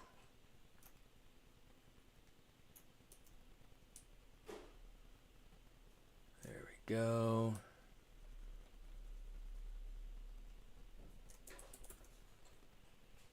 Here, let's go ahead and give him a little bit more of like a, I don't know, like I'll say anatomy to the nose, a little bit more definition to his anatomy in the nose, just because I feel like that'll help to sell his character a little bit better. He kind of almost looks like Graham Norton. I love Graham Norton. He's so funny.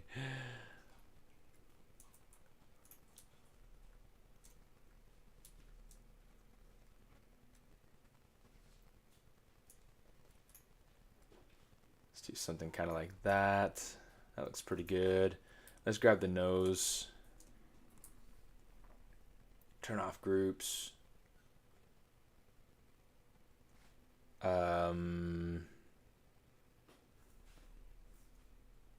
actually, let's grab the resolution from here, 560128.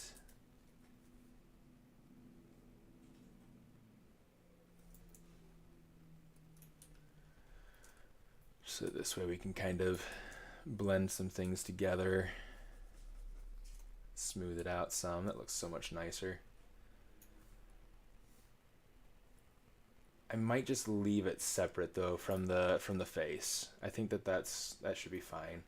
That lip though, I might take that and make it part of. Maybe not. I don't know. We'll leave it.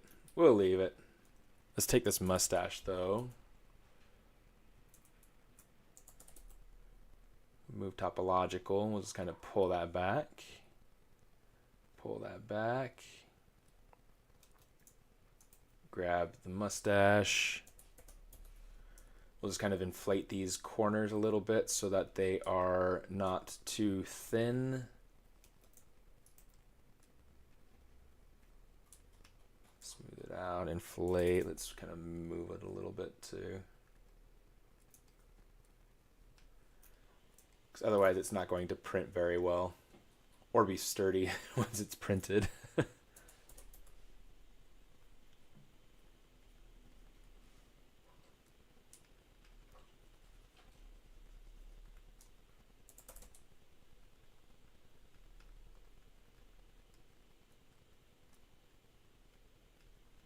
Let's go ahead and we'll just kind of bring this over here, make things intersect a little bit.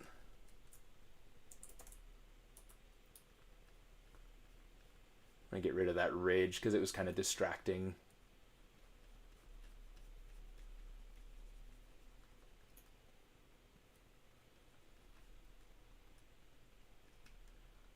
Yeah, it's working. Okay, now let's pose the hands. I don't want to have the hands like closed, but I want them to feel like they're wrapping around something. So we're going to grab, these should be, yeah, they're individual polygroups, awesome.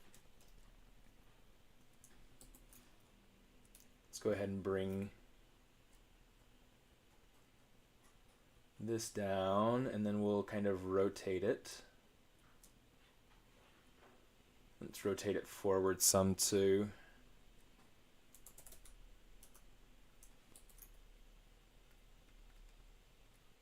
And then I'm going to take, I want to take the, let's do the thumb first. So I'm just going to mask that all out.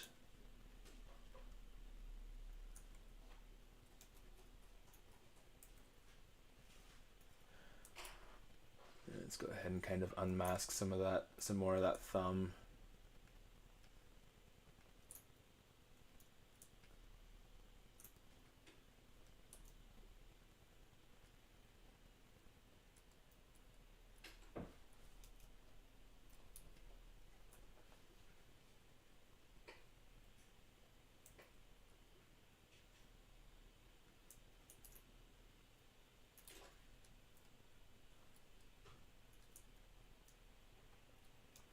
So I'm going to take, let's use the transpose line. What I might do actually is I might take the let's go ahead and make sure this feels like it's getting some volume on the back.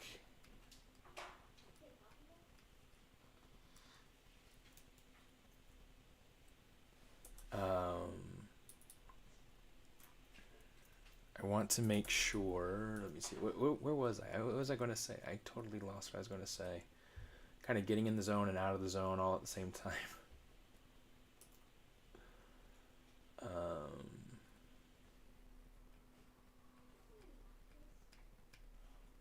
think I'm like having like a million thoughts all at the same time, and so it gets really. Oh, one of the things I might do is duplicate this hand down so that I only have to worry about making this hand posed once. um, it's just kind of a nice technique for if you're doing things like this and you don't want to have to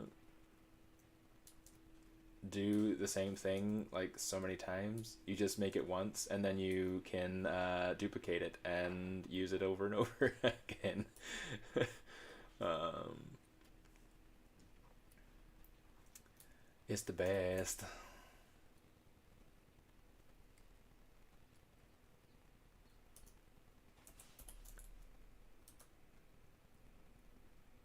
Let's go ahead and kind of fill that in a little bit. So now it should feel a little bit like he's grabbing onto something. And then the ribbon should go slide in right through there. So now what we can do, I'm going to just grab that. I'm going to say, let's say split hidden, just so we can still have it. But what I want to do is I want to grab it, control click and drag that off so that it's a duplicate. I'm going to say mirror. Let's say grab, center that so that it's in the middle. And then let's just rotate it so that it's in the right position.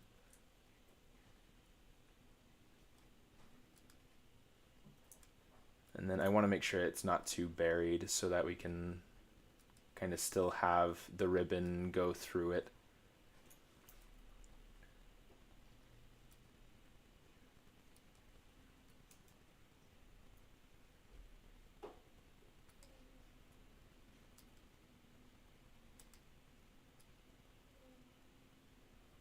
And this should hopefully help make everything feel cohesive.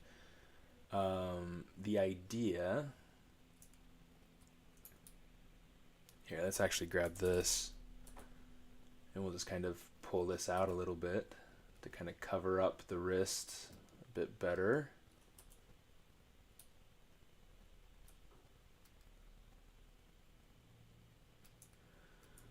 Okay.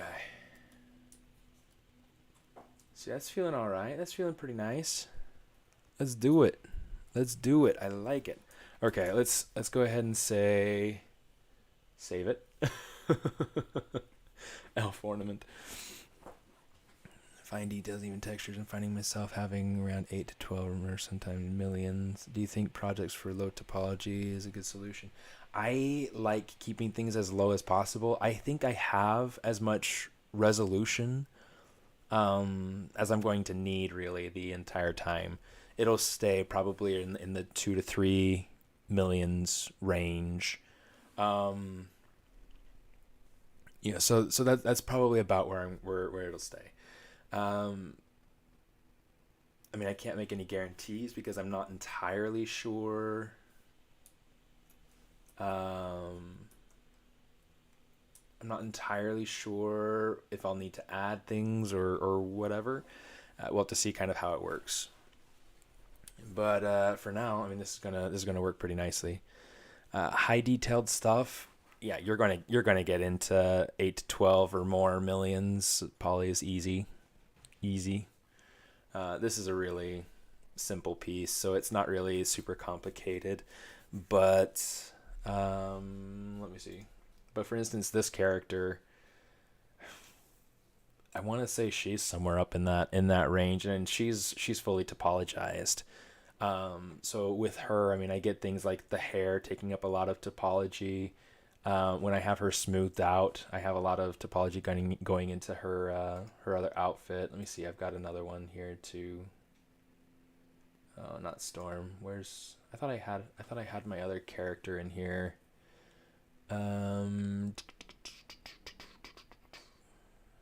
Let's go into Dropbox.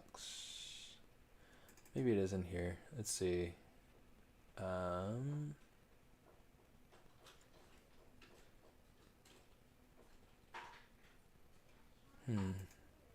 Yeah, I thought I had one in here that was desktop BGs, but I'm not finding it. Let's go to documents.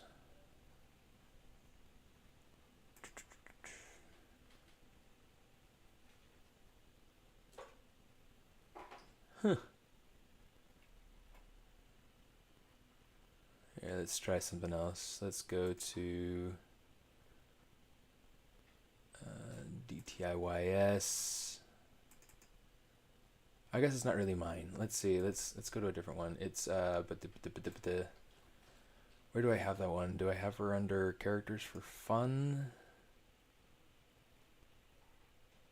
I don't have her at all. Shoot.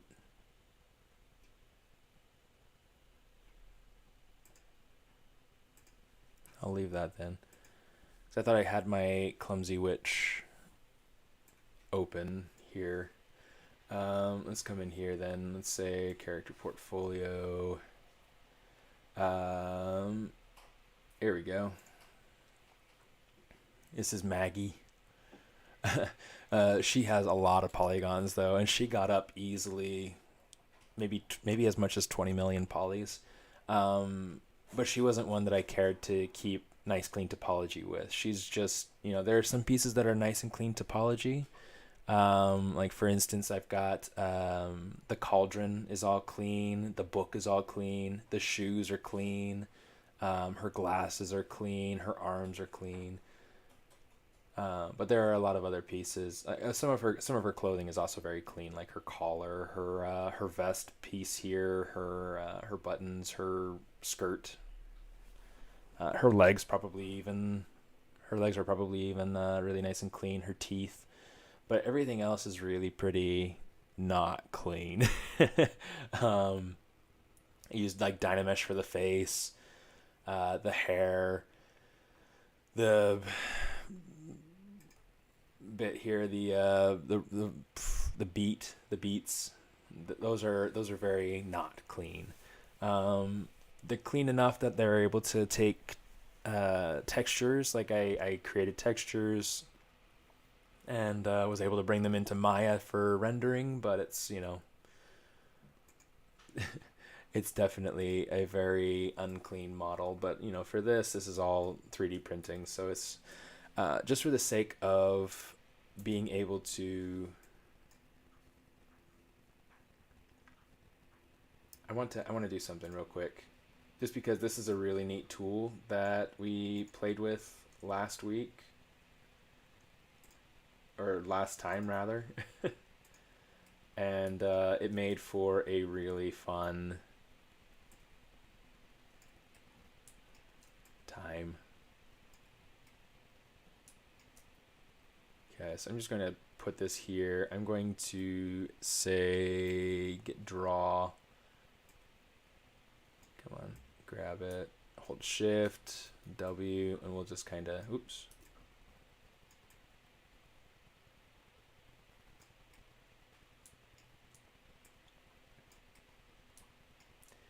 Okay, so here's what I'm going to do. I'm going to go ahead and drag that in there. And this is not for the sake of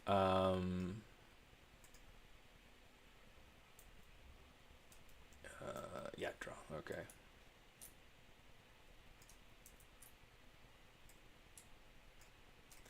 This is not for the sake of actually building something out. It's more for the sake of just having kind of a visualization for the ribbon.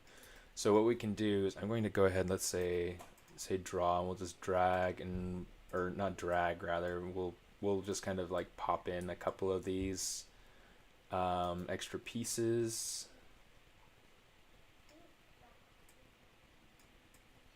Just to make it feel like it's kind of hanging out. Just as like a way of being able to pre-visualize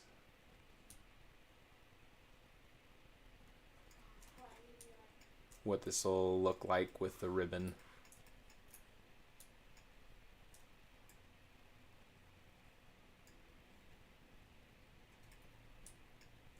Okay. Or with a rope. I don't know. I'm not entirely sure yet what this will be like. Perfect for 3D. Yeah, it's going to be fun. It's going to be fun. So the thing that I want to do, let's go ahead and add in another couple of spheres down here. I'm going to come over here. I'm going to say Z plug. No, it wasn't Z plugin. Where was it at? It was under stroke, right? Curves helper. This is what we want.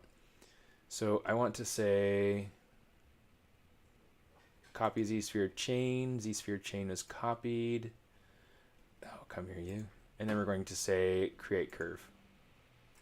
Boom. So now we got this curve here created from that Z-sphere chain. Let's see what we can make. Let's say, I'm trying to think if I want to use my rope or if I want to let's use the simple curves. We'll say closed. That's fine.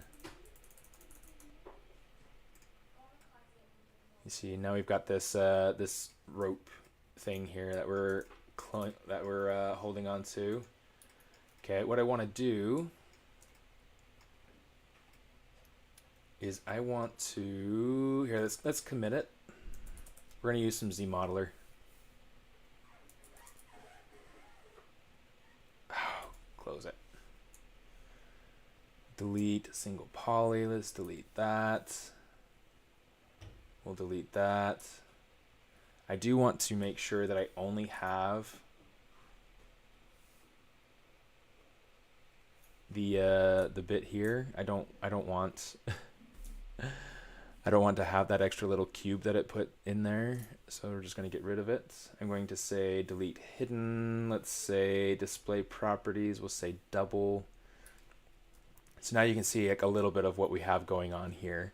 I'm going to say let's bring this over. We'll bring this over. We'll get rid of that.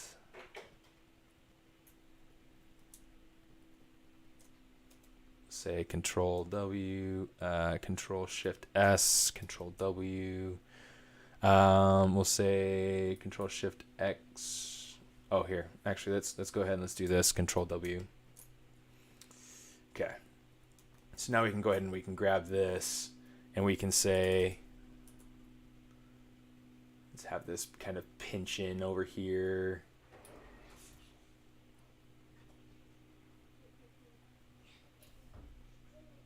Have this kind of fade out over here so that it's creating a little bit more of like a ribbon-esque sort of shape, right?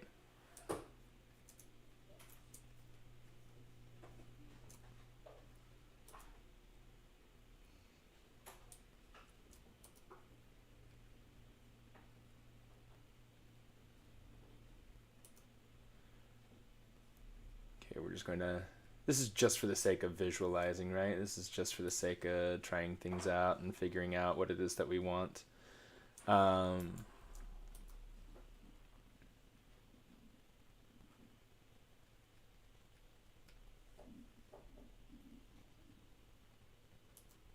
Something like this makes it look like he's climbing out of a jail cell with a prison with his bed sheets, you know.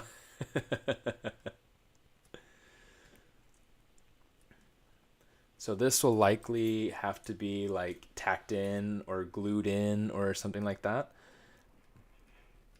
But it should work out really nicely. Okay, just kind of bring this in.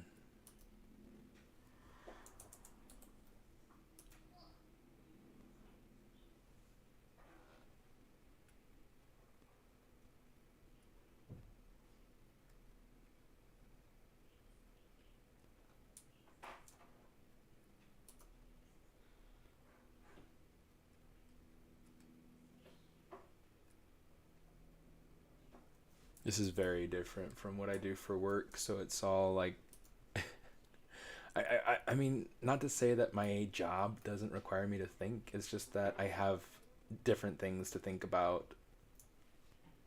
Yeah,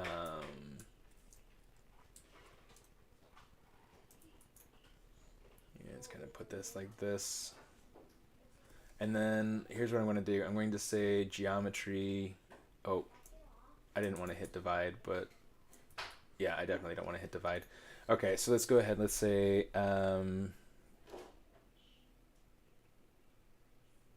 increase the open edges. And then what we can do, let's go ahead and grab this and kind of pull it up so that it's got a little bit more of that peak. Pull this down so it's got a little bit more of that continuation of the flow. Same thing down here, make sure that's creating that peak. Okay. So I want to say dynamic. Maybe put it down to 1, but I also want to give it thickness. Make it so that the offset is -100.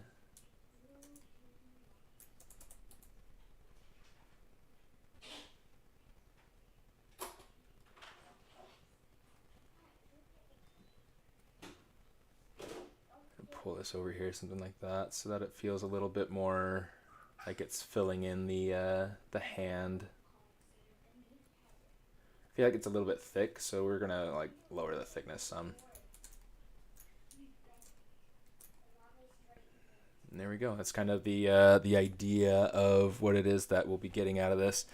Let's try using like the satin material or something. MRGB, color, fill object. It's a little bit dull. Let's see, color, fill object.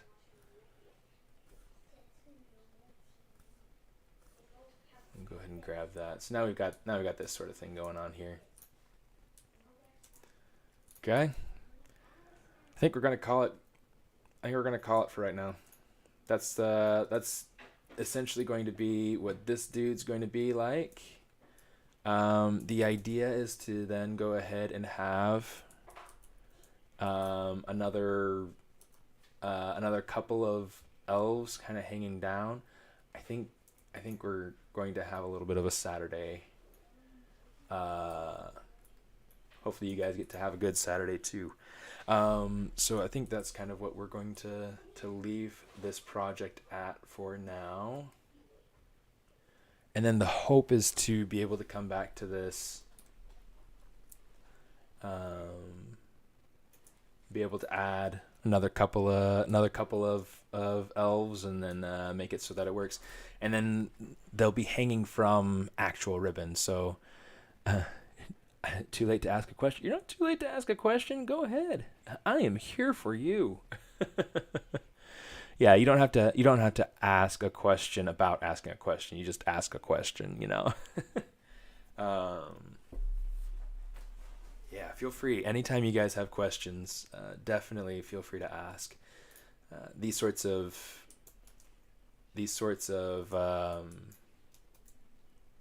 forums are really nice because, yeah, it's just nice. I mean, people are just coming to be able to chill.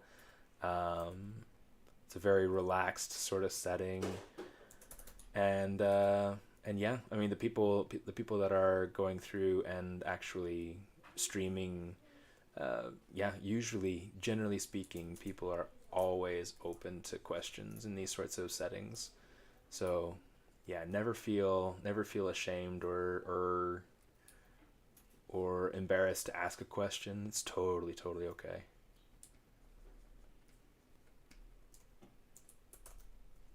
I'm gonna go ahead and give it like a little bit of a corner there. Not a lot, but just a little bit. I feel like that does a lot to make it feel much more. I love the proportions. I love how that's working now. Kind of want to give a little bit of that sort of a peak to the knee as well.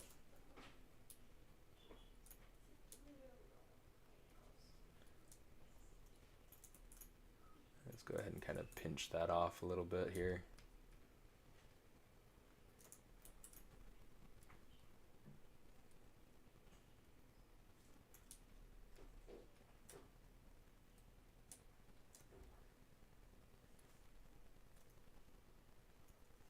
Let's see. Do we get your question in there?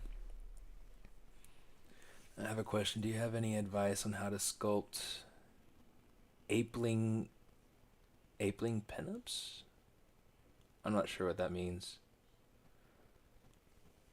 But anytime you want to add story, you want to think about motivation. So you want to think, oh, appealing. Okay, gotcha.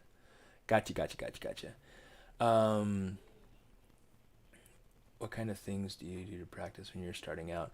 So maybe I can. I'll answer that question real quick. Exercises based on concepts or ideas. You know, taking a project all the way through to finish is always helpful. To be able to create something that's appealing and, this is actually really telling. I want to make sure that that's a little bit more upright, which means that I'm going to want to make sure that I'm counterbalancing it. We'll have to figure out kind of what we do to make that happen. But anyway, so this is probably more, it's actually probably going to hang down quite a bit. His head's going to be really heavy. Anyway, so to make appealing pinups, you want to think about shape language, and you want to look at pinups that you feel like, really any art that you feel like have a visual language, ways that people are treating different parts of the anatomy, ways that people are making the character behave, posture, gesture, movement in the piece, so not necessarily that like the character is in action, but that the character has rhythm and flow throughout the character. You think about the character as a composition. Where's your focal point? How is your action helping to why did I lose my color? There we go.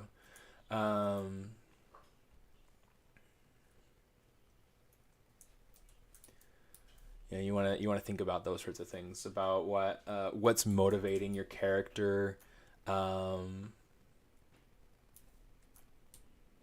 what sorts of things are they feeling, and then you also want to think about what is it that you want your audience to feel.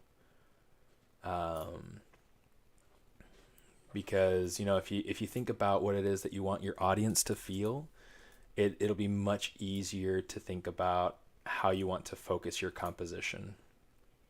Okay, so like for instance with this piece, I know that I want to feel the urgency, or like the danger of like the hanging from the ribbon, and like these elves are like trying to hang on and doing their job or whatever. But I want everybody to kind of feel the thrill of these elves dangling from the same ribbon, hanging from a Christmas tree. So it's so I'm thinking about those sorts of things when I'm creating and designing something. Let me see. I'm going to go ahead and I'm going to export this.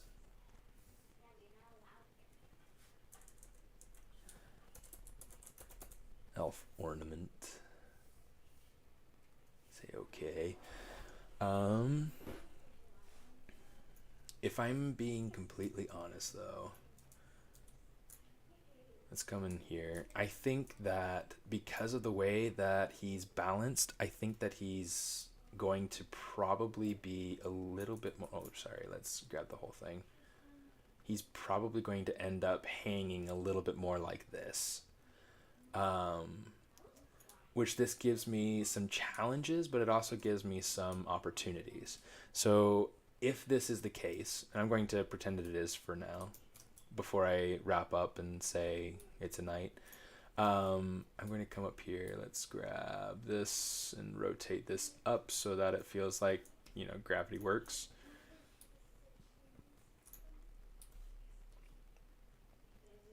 Bring this over here, make this dangle down. Okay, so now it feels like he's kind of more hanging from the thing. Oh, here, let's kind of grab this, and we'll rotate it.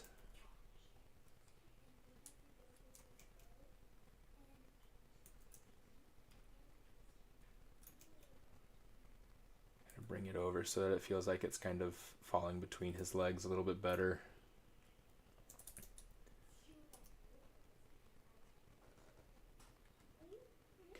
That's better.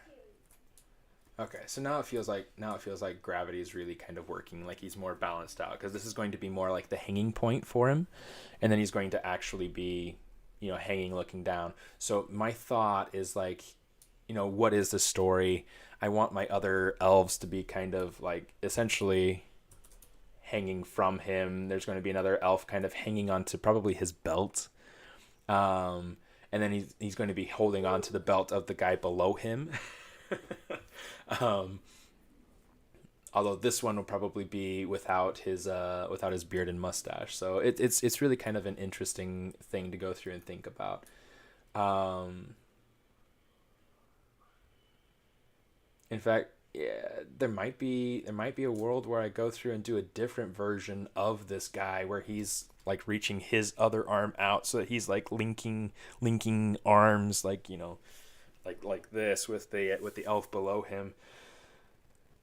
I don't know. Kind of a funny thing. I kind of I'll keep it the way it is though. I think that it's working, and I'm not gonna bother too much with it. Um, what I might end up doing though is doing a test print. Printing him out at the size that I want him to be, and just testing to make sure that the details, that the scale of everything works nicely.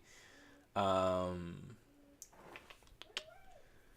but yeah, that's kind of where we're at. If we want to look at him kind of more like he's sitting on a pole sort of thing. But yeah, that's the sort of thing that I'm trying to think about. So I've got like the way that his boots are kind of curving. They're curving, but they're curving back up to his face. I've got this flow of things that are kind of helping to engage us with the character. And then his eyes are pointing down where the danger is. It's pointing down at where the action is, where the story is. Um,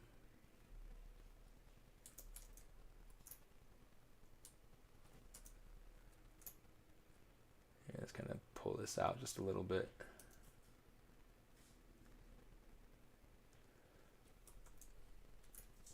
But yeah, it's all about figuring out kind of what it is, what the story is that you're trying to tell. Um, with this, I mean, his belt will probably actually come and be like Wong sort of thing like that. That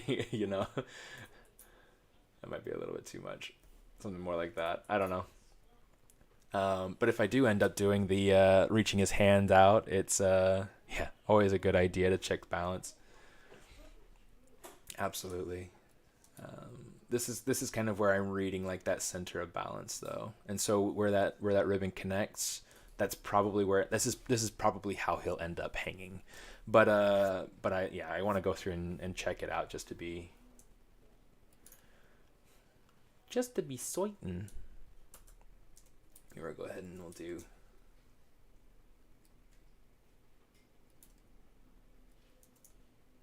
Now it's like he could be sitting on a stool reading the list or something like that. I don't know. It's just kind of a funny thing. So, yeah, you always think about your motivation. You think about what's happening, and what's creating that event. Um, yeah, there are a lot of things kind of going into what makes something appealing, and I don't know if there's really like a super simple answer for it either. Because a lot of it's going to take into account things like demographic, like who are you doing this for, um, like what's the age range you're shooting for, what's the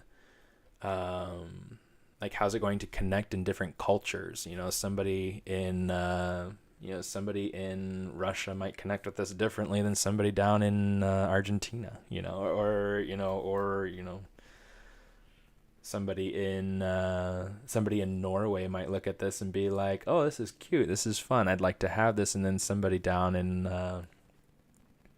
I don't know, maybe somebody down in Nigeria looks at it and it's like, it's fun, but I don't really care for it. Whatever. There are a bunch of different like cultural differences that are going to tie into why something is appealing to them.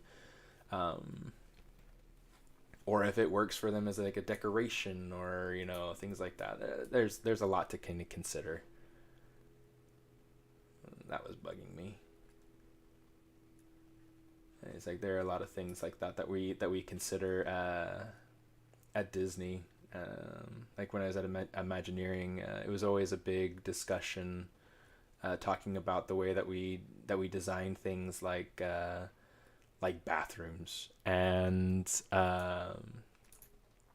restaurants and even the queue, the area where you stand in line for a ride. It was super important to consider, like, who it is that our audience is, what is that their likes, how does it tie in with the ride, how does it tie in with the area that it belongs to, um like the restaurants and everything in the China's in the Chinese parks are different than the things here in Anaheim in California or in Disney World. A lot of those things can be very minute, very very simple things but you also think about like area restrictions, ways that things have to be different in order to function according to area laws. I don't know. There are a lot of things to kind of consider when you're designing things. You have to think about function. You have to think about appeal and how it, what it is that you like. How is it that you're going to feel good with something. Let's make sure that's not going through the hat in a weird way. That's better.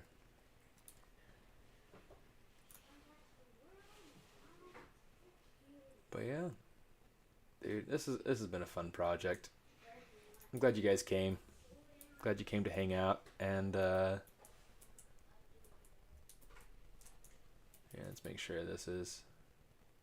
Come on, get me the beard. All right, there we go. Yeah, lots of things to consider.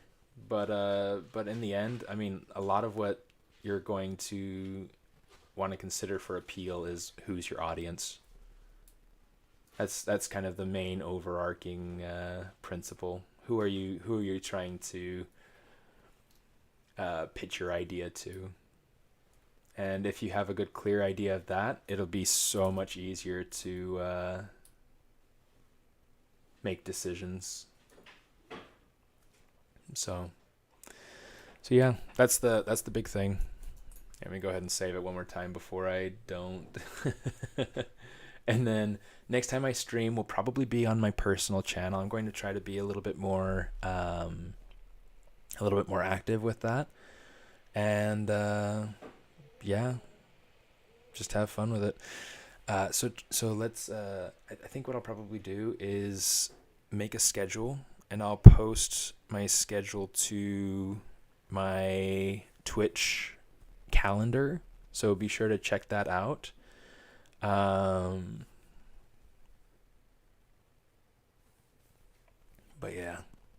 so it'll be on Twitch and YouTube. And if you just look for me under SMAARTIST, so if you look at my my username, Leonard, you already know that. But yeah, so Twitch and YouTube, it'll be on at the same time. Personal channel again. Here, I'll write them in. Twitch.tv/SMAARTIST. And then there's also youtube.com/SMAARTIST. You know what? Let me see if I can find this other link real quick to be able to share like all my links. That's what I need to do, is I need to get my all my links thing. I'm pretty sure it's just bio.site. Yeah, this is it.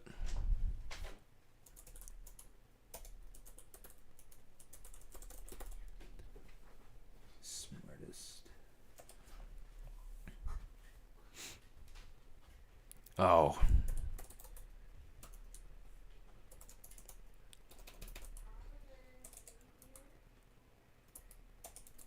bio.site/SMAARTIST.